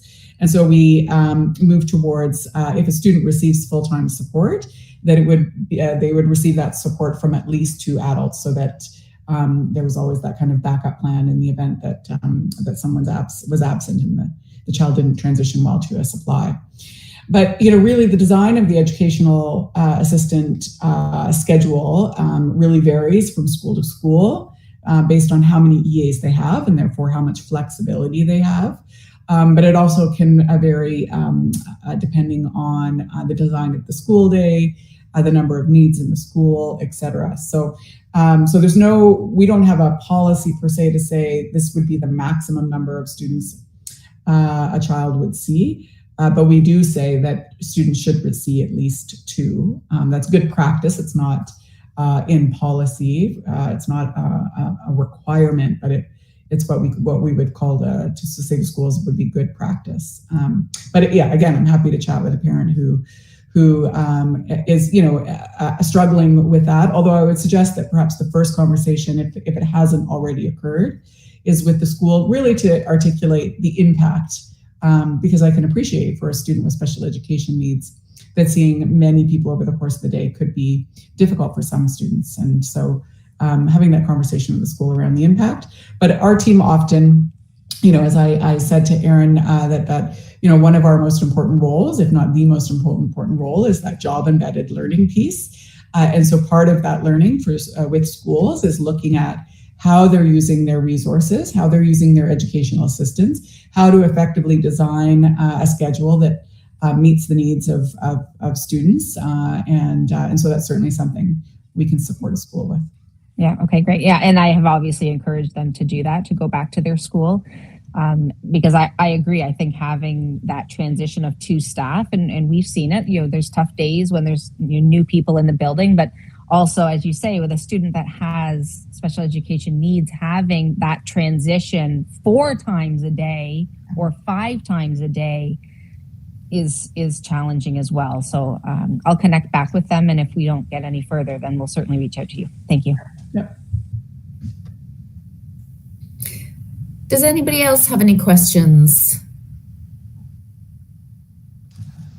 If there are no other questions. Actually, sorry, can I jump in there, Colette? Because I do have a question, and I'm actually going to hand, is Lucille, are you still here?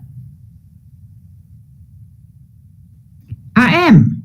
Okay, I'm just going to hand the chair over to you for a moment because I'd like to actually present a motion, and I feel it'd be more appropriate if you held the chair while I did this. Okay.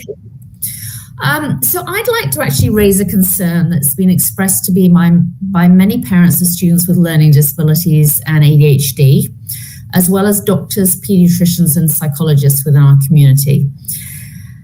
For the return of the school in September of this year, the Halton District School Board selected a modified semester schedule. And in this, each high school student takes a maximum of 2 subjects 1 week, and then 2 different subjects the next week, to give them a total of 4 subjects each semester. However, each class is 2.5 hours long. This model has brought significant challenges to students, particularly those with learning disabilities and ADHD. Firstly, the 2.5 hour long classes. This is an incredible length of time for any student or educator to remain focused and engaged. For students with attention issues, such as many of the students with ADHD that we represent, it's almost impossible for them to stay focused and keep up. This is particularly true for classes which are taught in the afternoon, when students are already exhausted from being present in their morning class for 2.5 hours. As students' attention fades, they begin to fall behind, leading to poor remarks, reduced success, and an increase in stress and anxiety. Secondly, the huge transition each week from one set of subjects to the next 2 is extremely challenging and anxiety-provoking for many. For students that struggle with transitions, just as they settle into one class, the week ends, and they're forced to transition into a separate set of classes. Students are less able to build strong bonds with their teachers as they do not see them as regularly, and they find it harder to approach their teachers if they're struggling. If they miss a class, and it's more difficult with them to check back in, and it's harder for students who struggle with organization to keep track of what they've learned and what is due when. Teachers must also spend extra time at the start of each week reminding students of what they were taught the week before, rather than automatically building on what took place the day before. This means that the actual learning time does not even equal that which was seen in the semester system, a system that most would agree was flawed. In the September 2021 Return to School Plan, the reasoning behind selecting the modified semester was explained in the following way. We are following the modified semester model because we are hopeful the return to regular semesters can occur with improved health conditions. As the public health conditions improve, this model provides additional flexibility with a return to a regular pre-pandemic semester model. Should there be the ability to move to 4 courses in a day, the regular semester, this can be done very quickly rather than waiting for the end of Quadmester 2 in February 2022. With the low COVID cases in Halton, a rolling average of less than 12 cases today, and no outbreaks in any HDS-based schools, I would suggest that it is time to return to a regular semester schedule. I would therefore like to motion that Seac writes a letter to the Director of Education asking him to authorize school boards to work directly with their regional public health departments to determine the most appropriate school co-halting model for their region. This will allow us to ensure that we meet regional public health concerns whilst ensuring maximum flexibility within our schools and the ability to accommodate the mental health needs of our students.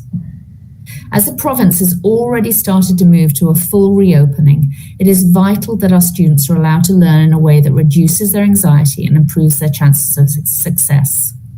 This requires an immediate change to the semester system in areas such as Halton, where our cases are low.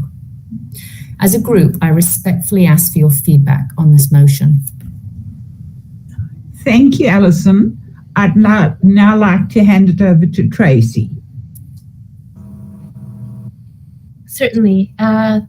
Thank you very much. And through you, Madam Chair, I support this letter. Alison, I believe you meant to the Minister of Education. Is that correct? I'm sorry, you're still on mute. Sorry, yes, it was to the Ministry of Education. I'm not exactly sure who makes the decision, but it obviously is determined at this point by the ministry. They have set that only 2 courses are allowed in any 1 week. And so I'd just like to also point out that trustees through the chair on October 12th sent a letter to the minister with virtually the similar request. So I'm not sure whether you've seen the letter yet, but I'm happy to provide the link I can put it in the chat box now, and also we can provide it in the trustee report. And I also want to let you know that in the weekly calls between board chairs and the minister himself, that call took place today.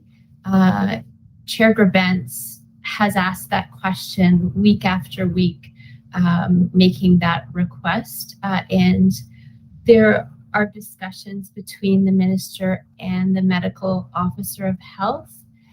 It seems to me that when I hear the public discussion, they're aiming for term 2, semester 2, but we continue to reinforce the message that now is better.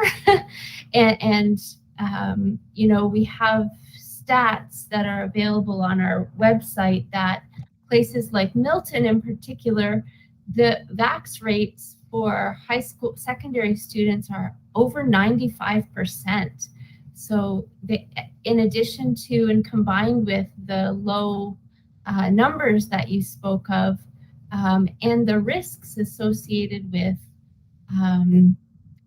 health and well-being, not only for students, but for staff, it seems like now is the time to do it. And I see comments just about disruption in midterm. And I think, as you pointed out, Alison, that this model was adopted so that we could switch very quickly because the students know the staff know the students, it's the same courses. They would just be taking it on a more regular frequency. And lastly, I think the other reality piece here is that these students are mixing after school. Secondary students walk to the mall at lunchtime together to grab a snack. So it's a bit of an awkward piece. So anyway, I support Seac in writing that letter. I'll pop the link to the trustee one in the chat box. Thank you for support, and I'd like to thank you as trustees for already raising this issue. So yeah. And Lucille, do you want to continue? Yeah. Right. Margot? Thank you, through you, Vice Chair, to Alison. Yeah, I agree. I fully support this as well. I think adding to the letter that we have already sent, I think there's power in numbers. So with a complimentary message coming from Seac, I think it only furthers and strengthens the argument. I want to say that it's every 2 weeks we can go back. So again, as Vice Chair Harrison said as well, now is better. I just think I have a son in grade 11 and I know it's a struggle every day, every week it's a struggle. So I think the more power we add to the argument, the better. So I fully support the letter being written.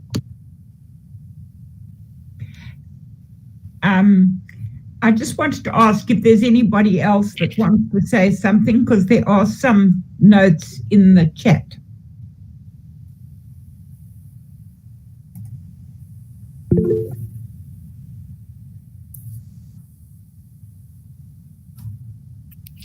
Did you get Heather, Lucille? Yes, I've got Heather. I'll ask. I thought there was something from Rebecca and also something from James. Yeah, I'm just a bit concerned of how it would affect scheduling, going forward. Is it going to disrupt the way, everything's been scheduled right now? I completely think it's a fantastic letter and really needed. Like, I'm fully behind it, but I'm a little concerned about doing it in the middle of the semester, whether that would affect any kind of scheduling. I guess the question would go to Colette. Yeah, I'm happy to respond to that. James, the design around this schedule was such that we could return to a regular semester model at any point once we hit that 2-week cycle. So in secondary school, for a credit, a student has to receive so many hours of instruction. And so once we hit the end of a 2-week cycle and all 4 courses have received the same hours of instruction up to that point in the school year, we could start the next Monday on a regular schedule and right back into regular practice. So it wouldn't be disruptive to the design of the day, because the design of the day was intended to be able to pivot, we haven't used that word in a while, pivot on very short notice back into a regular schedule. But what we would need to make sure is that we finish that 2-week cycle, every course has received the same number of hours, and then we would start on a 4-period, 4-class-a-day schedule. Okay, Heather. Thank you. Through you, Chair, to Allison. Firstly, I do support the letter, and supporting what we've already submitted back in October would be great. But just from a Seac point of view, maybe that's a different voice that they haven't heard from recently. So I think the more we sing, maybe they'll start to listen. And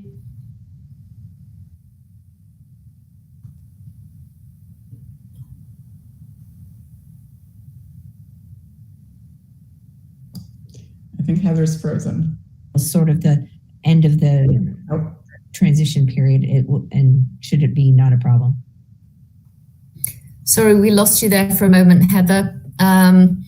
So we heard that you were sort of supportive and the letter would carry on from what you've already been doing, which is fantastic. But then we missed you. Okay, sorry. Just wondering, through you, Chair, to call if any of the kids on any co-op programs would be affected by this at all? Not that I'm aware of, Heather. That's a really good question, and I'll take that back to school programs for them to have on their radar should we get the green light to make a switch at this point in the semester. But I know that school programs is also in support of returning to a 4-period, 4-course day. So I'll put that on their radar, though. Thank you.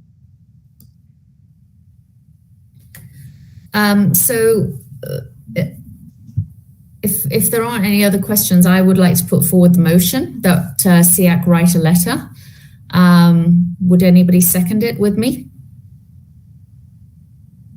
I'll second it.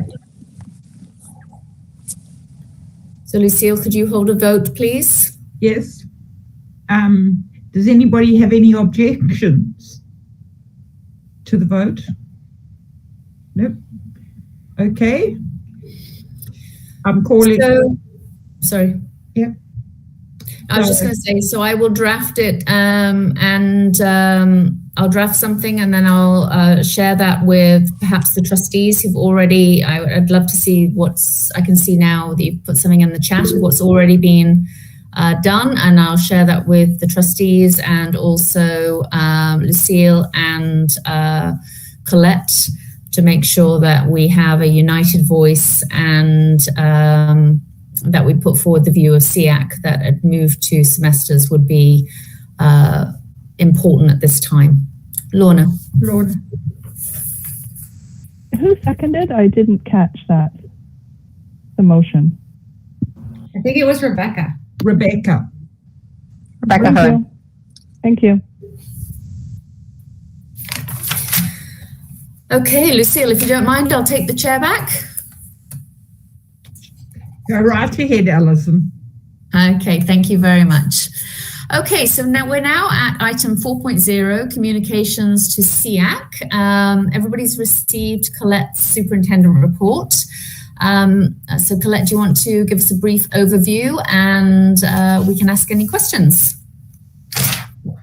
For sure. And I was going to jump in the last section, but I'm happy to do it here around the ADHD piece, because I did commit to bringing the topic back. And I know that Sean really spoke to the elements within his presentation around the problem-solving pathway and how we respond to students with ADHD through that pathway.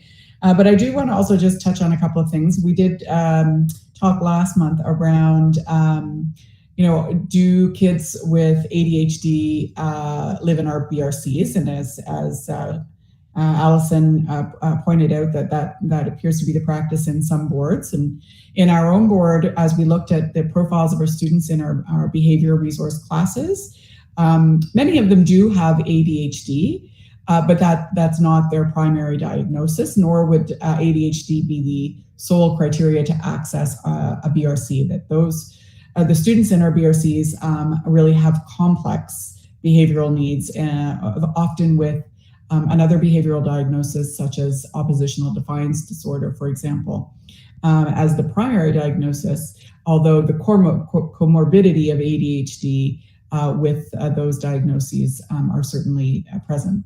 So that was the first piece that we promised to bring back around the problem-solving pathway and a diagnosis and a need presenting with a student in a classroom.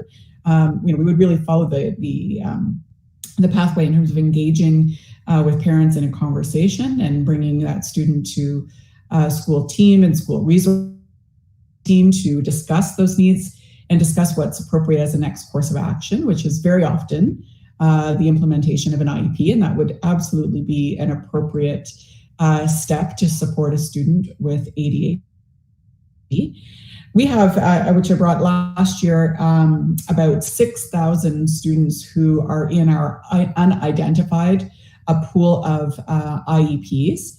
And as I spoke at that time last year, that one of the big barriers with our current IEP system is that we're not able to dig down by diagnosis to look at who lives in that pool of unidentified students. So we believe that students with ADHD are a subset in that unidentified IEP pool, but we don't know for sure because unfortunately our current system doesn't give us the ability to dig into that. So we are hoping that with our new system, as we transition in September 2022 into our new system, that it will be a more robust system, that we will be able to pull out data by diagnosis, not simply limited by identification, to really gain an understanding of who has an IEP and for what reason. But really that would be an appropriate measure for a student with ADHD to have their needs met. The other piece that we promised to look into was the training pieces for our teachers. And certainly if we look back to what training has been offered over time, ADHD has been a focus of learning. But we've heard from our Seac group that there is a need to do more. And so Sean has worked with the IPLs who plan out that professional development for school resource teams or CERTs, and has embedded some learning throughout the school year to really get at how to support students with ADHD. And as an example, we're going to re-emphasize and revisit an excellent resource by the ministry called Supporting Minds, And in that document, they have a variety of profiles or diagnoses within that document. ADHD is one of them, and it provides some very specific examples of how ADHD can present, and very practical strategies that a school classroom teacher can implement in the classroom to respond to those needs. So that's an example of some of the learning that we have planned to ensure that our schools do know that an IEP is an appropriate measure to support a student with ADHD, as well as to ensure that the effectiveness of that IEP in terms of the strategies that are being developed and implemented are appropriate for that student. So I'm happy to go on with the rest of my report unless there's a comment or a question around that. And Heather has a question. Thank you. Sorry, I'm not going to turn on my camera because it might freeze. Just a quick one, Colette, are we going to continue, and I'm using the word continue, to extend that same type of learning to the educational assistants that are working in the classrooms with our students with ADHD? Thanks, Heather. That's a really good point. And we do have 2 regional days for educational assistant learning where our department plans the learning with our EA union partner. And so I will note that down, that's a great suggestion for one of the sessions to offer, is because we know that our educational assistants are often one of the educators in the room that attend to these needs. So that's a great suggestion. Thank you. Great, thank you. Are there any other questions? Not at the moment. So the superintendent's report, is there additional elements? Yeah. Yep. So I already spoke to the first item around Indigenous Peoples Awareness Month and Treaty Awareness Week, as well as the transition towards the English language credit. So I won't repeat that piece. This year, the Ministry of Education is launching a secondary school credit, an ASL as a second language, and many folks have flagged the challenge around the use of the term second language when we talk about French as a second language or English as a second language, and now ASL as a second language, because often our students and families speak many languages that it's not their second. But at any rate, we're quite excited about this credit that will be offered in secondary schools. School programs and special education staff recently attended a ministry session as a beginning point in this work, with a goal to add this credit to the course selections in upcoming years in our schools. So that's kind of an exciting piece, joint work between our 2 departments. This year, we're running again the Human Rights Symposium. It will happen on Thursday, December 9th and Friday, December 10th. To engage in vital conversations and challenge our thinking. And this year's symposium is around identity and human rights, and exploring the intersecting identities that impact access to and enjoyment of human rights. So it will be a great event again this year. It will be for staff and students only. So a number of years ago, we opened it up to participants from the community and from other school boards.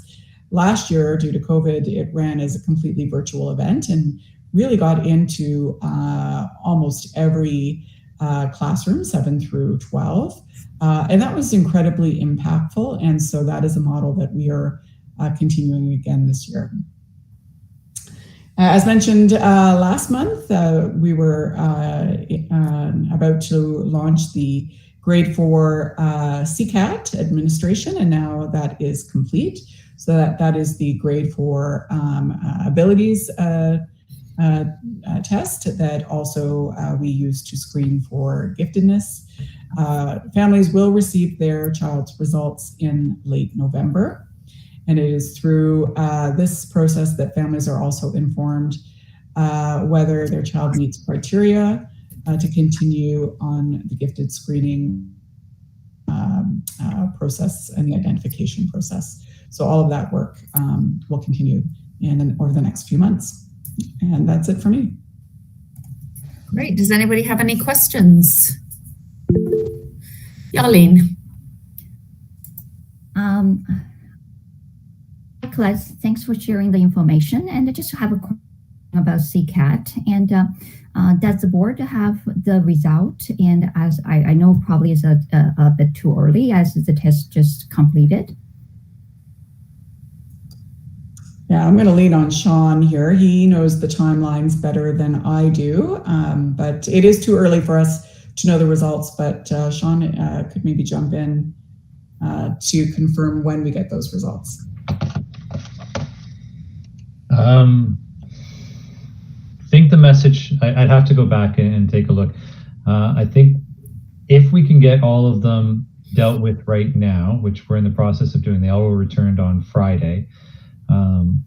We're looking at towards the end of November, and then sometime between then and the break, getting them back to families. Okay. So our goal is mid-December at the latest, but it's going to be dependent on processing from our end and then making sure Nelson can process at their end.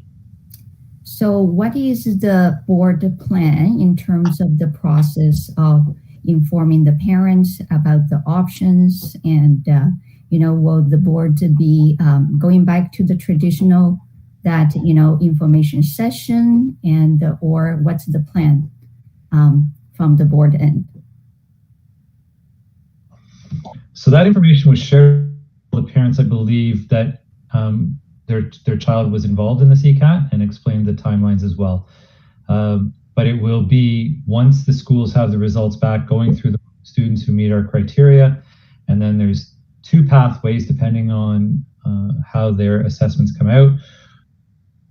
One would both involve SRT, one will follow, actually I should say there's 3 paths. 2 are leading towards the giftification. And one will require an additional testing, and the other will be moving forward to an IPRC possibly. And at both those points, that's when the parents will be notified about the different pathways, the options around self-contained, supports that are going to happen in the classroom, all the things related to the identification process. And that will happen when they receive the results. So the information will be provided by the CERT teacher at their home school? Yes. Okay, so there will no information session, board-wide information session for parents who are identified or children who are identified? So that's going to happen after that piece, sometime in January, February. We'll look at the sessions for those. Typically what happens is the schools that have the self-contained classes put out a message around when that will happen.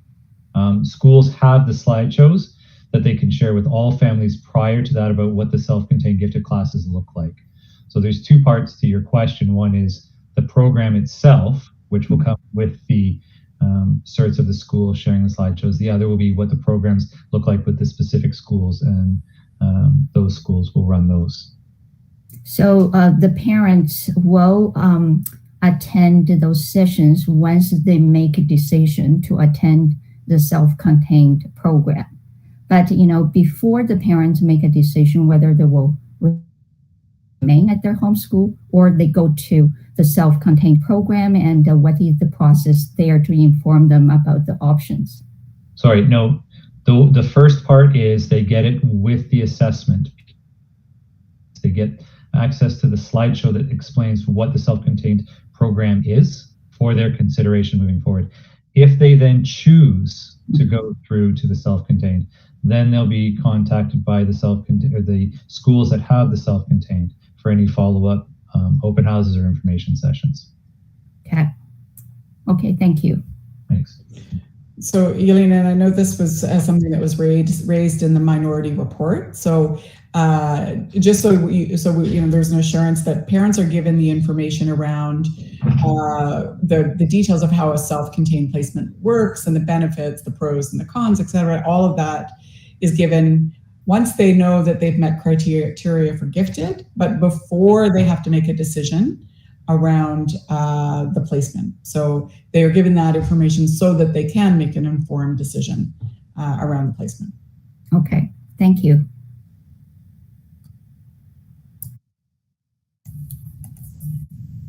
Okay, great. So I just wanted to check with Lorna. Do we have any questions from the public at this stage? I didn't see any, no. Okay, all right, great. So we're going to move on to item 4.2, association reports. Could you please indicate in the chat if you've got anything you'd like to share?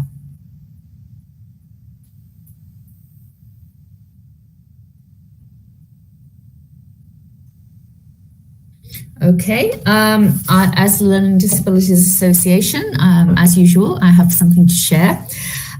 So just to let you know that we have an IEP IPRC workshop taking place on the 17th of November. It will be online at 7 p.m. and we'll walk parents through just the regular process of what it means to get an IEP and what the IPRC process looks like. We've obviously covered a lot of that together, but this is for parents in the process. And just to let you know, in the next week or so, we are actually launching our 11th annual Educators Conference. We have a wide variety of speakers on the topics of learning disabilities, ADHD, social emotional learning. We have Dr. Susan Hopkins, who works with Stuart Shanker on social emotional learning, Dean Braganier, who runs Notice Ability and talks about dyslexic strengths. We have Dr. Linda Siegel, who was involved in some of the recommendations for the Ontario Human Rights Commission Right to Read report. And we have a whole keynote on universal design for learning, as well as having streams on literacy, numeracy, social emotional learning, and tech and UDL. So those will be coming out shortly. I will be providing information at the next workshop, but we would love to see as many people as possible. And again, Colette, as many educators as possible, gaining this vital professional development to support the needs, both academic and emotional, of students with learning disabilities and ADHD. So any other associations would like to add a report at this time? Okay, in that case, we'll go to the trustees, please. Okay, thank you very much. Through you to the rest of Seac. Got a few things that we want to talk about. A new school dress code policy and administrative procedures have been developed and updated. These are meant to reflect the new multi-year plan values and be collaboratively developed and updated for inclusion. Trustees, as we mentioned earlier, recently wrote to the minister asking for clarification about the return to a regular semester model in secondary school. And we also discussed when elementary students may return to non-cohorted outdoor breaks. Superintendent Blackwell of HDSB has raised this with public health, and it's being taken forward to the provincial level. And the long-term accommodation plan, also known as LTAP, was approved, and the report provides a good summary of the main student accommodation challenges and proposed projects across the region. Please note that this is separate from the annual construction work that takes place in many schools each year. These projects can be found, and we'll attach them in the handy newish resource, but it's long, so I won't go through it all, but and I will pass this over to Tracy. Okay, thank you. So just picking up where Heather left off, we mentioned last time that HDSB, like all Ontario boards, has set up a COVID vaccine disclosure portal, and you can access it to see the most up-to-date statistics if you're interested, and we'll include the link in our report. At the last meeting of Seac, we mentioned that the process to rename Ryerson Public School was underway, and a report is coming to the board tomorrow night. We'll include the link again for you in our report here, and it contains 3 shortlisted names. Those are Creekside, Mukwendam, and Parkside. And Margot and Heather were both on that committee, and I know they had hundreds of submissions and took a lot of time to weigh the pros and cons. They spoke to linguistics and other experts to come up with their recommendations. So I'm looking forward to that discussion at the board tomorrow night. At the November 3rd board meeting again tomorrow, there's a report about supporting students and staff mental health and well-being, and it outlines the resources and activities that are taking place this year, including circles of support, stress relief kits for students in self-contained and LD classrooms, and mentor texts for mental health and well-being in classrooms. Among supports for staff are programs including the Ripple Effect, and that is there are weekly podcasts and sessions with Dr. Greg Wells, I believe is his name. I attended a few of those sessions last year, and they were really, really great. And there's also a mental health and resilience program for staff.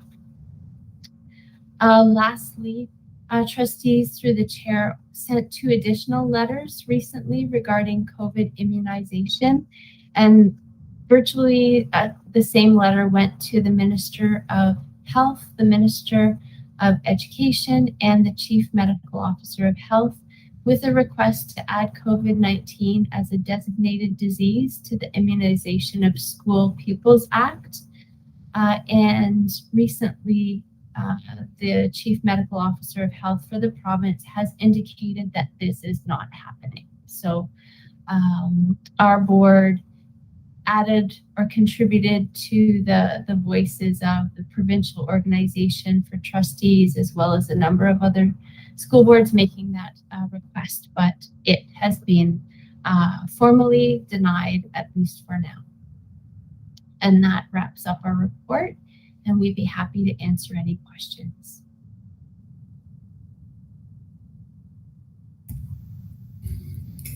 Are there any questions at this time?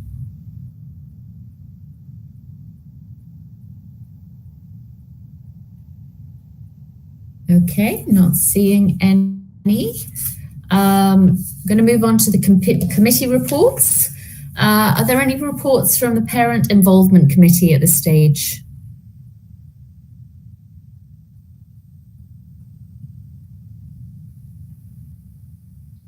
No. The Accessibility Coordinating Committee. I'm really sorry. I sent out an email regarding the definition of a disability, but I sent it out very late. So I don't know whether there'll be too much discussion, but I would like to get some feedback if anybody has any feedback. Do you have the definition with you, Lucille? Could you read it to us? Yes, I can read it to you. Within the Accessibility for Ontarians with Disabilities Act of 2005, disability is defined as per the Ontario Human Rights Code. While there is no single definition of disability, the UN Convention on the Rights of Persons with Disabilities defines disability as persons with disability who have physical, mental, intellectual, or sensory impairment, which in interaction with various barriers may hinder their full and effective participation in society on an equal basis. Disability is the result of the interaction between persons with disabilities with personal, environmental, structural, attitudinal, administrative, or system factors. That's from the World Health Organization. Sarah. Sorry, just getting all my buttons pressed here.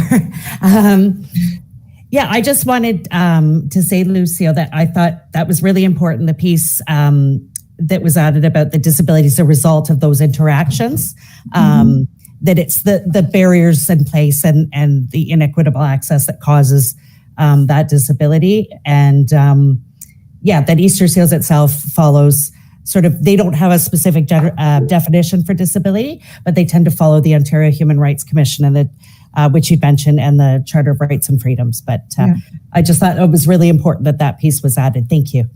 Okay.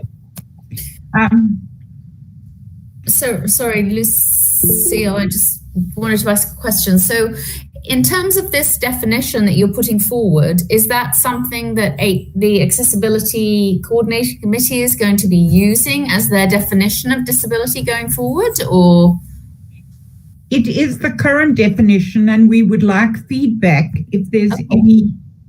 That's why I brought it. We're looking to see if we can improve it in any way or offer suggestions. Okay, so it's and obviously it's different from the exceptionalities that we deal with at a Seac level.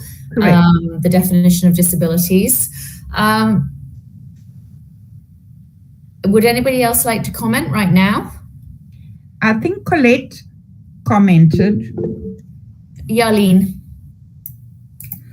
I actually made some comment directly onto your document, and I think the Accessibility for Ontarians with Disability Act also, reviewed and the definition of disabilities. And so there are some recommendations into how to improve the definition of current disability, because, the comments are coming from the recommendation and from the review of the Accessibility for Ontarians with Disabilities Act. And so a couple of comments is that, there are disabilities that are invisible. So which is not included in the definition of disability currently being used. And also there is a suggestion of the current disability definition is a medical model. And so we should, include the social, service model and in looking at the disability. So depending on what is the purpose of the disability and you wanted to, in terms of definition of disability. And so I think those are some feedbacks that I put directly onto your document. Thank you. So perhaps, Lucille, as it obviously was quite late, what we could do is, do you have time for us to visit this for 10 minutes next session or 10, 15 minutes next session, or do you have to get something back in response prior to then? No. Okay. So I know we have a speaker next week, but next month, but perhaps we could add a short time where people have had a time to think about this a little bit, and we can add our own comments about how we would like to have disability recognized in the coordinating committee in our next meeting. Would that sound good for you, Lucille? Yep, that sounds fun. Okay, great. Equity, Inclusion, Education Advisory Steering Committee. Anybody have any reports from there?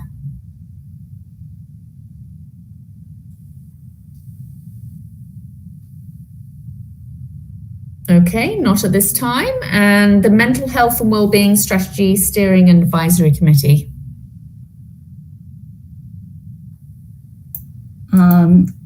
That's me, and so Colette has connected with me and with the superintendent of student well-being, and so I'm informed that the committee will meet 3 times a year. So when the next meeting comes up, I will be informed and I will report back and to Seac. Great, thank you very much, Yarlene. One quick question, point. for our next meeting is that there is the option next meeting for an election of a new chair and vice chair if people would like to stand for that position. So I'd just like to put that out there. If people would like to take on the role, we will add that to the agenda for next session, ready for January. Are there any additional items that people would like to add to our agenda or order paper for the next few months? We do have some, we have a presentation coming up next month. We have this discussion of the disability definition. And going forward, we also have some presentations from organizations represented on our committee. But if there's additional items that people would like to have seen on the agenda of Seac, please feel free to raise them or to send them directly to myself, Alison_Brindle at ldahh.ca. And we'll have them, we'll consider and organise having them added to the agenda going forward. So are there any items that people would like to add right now?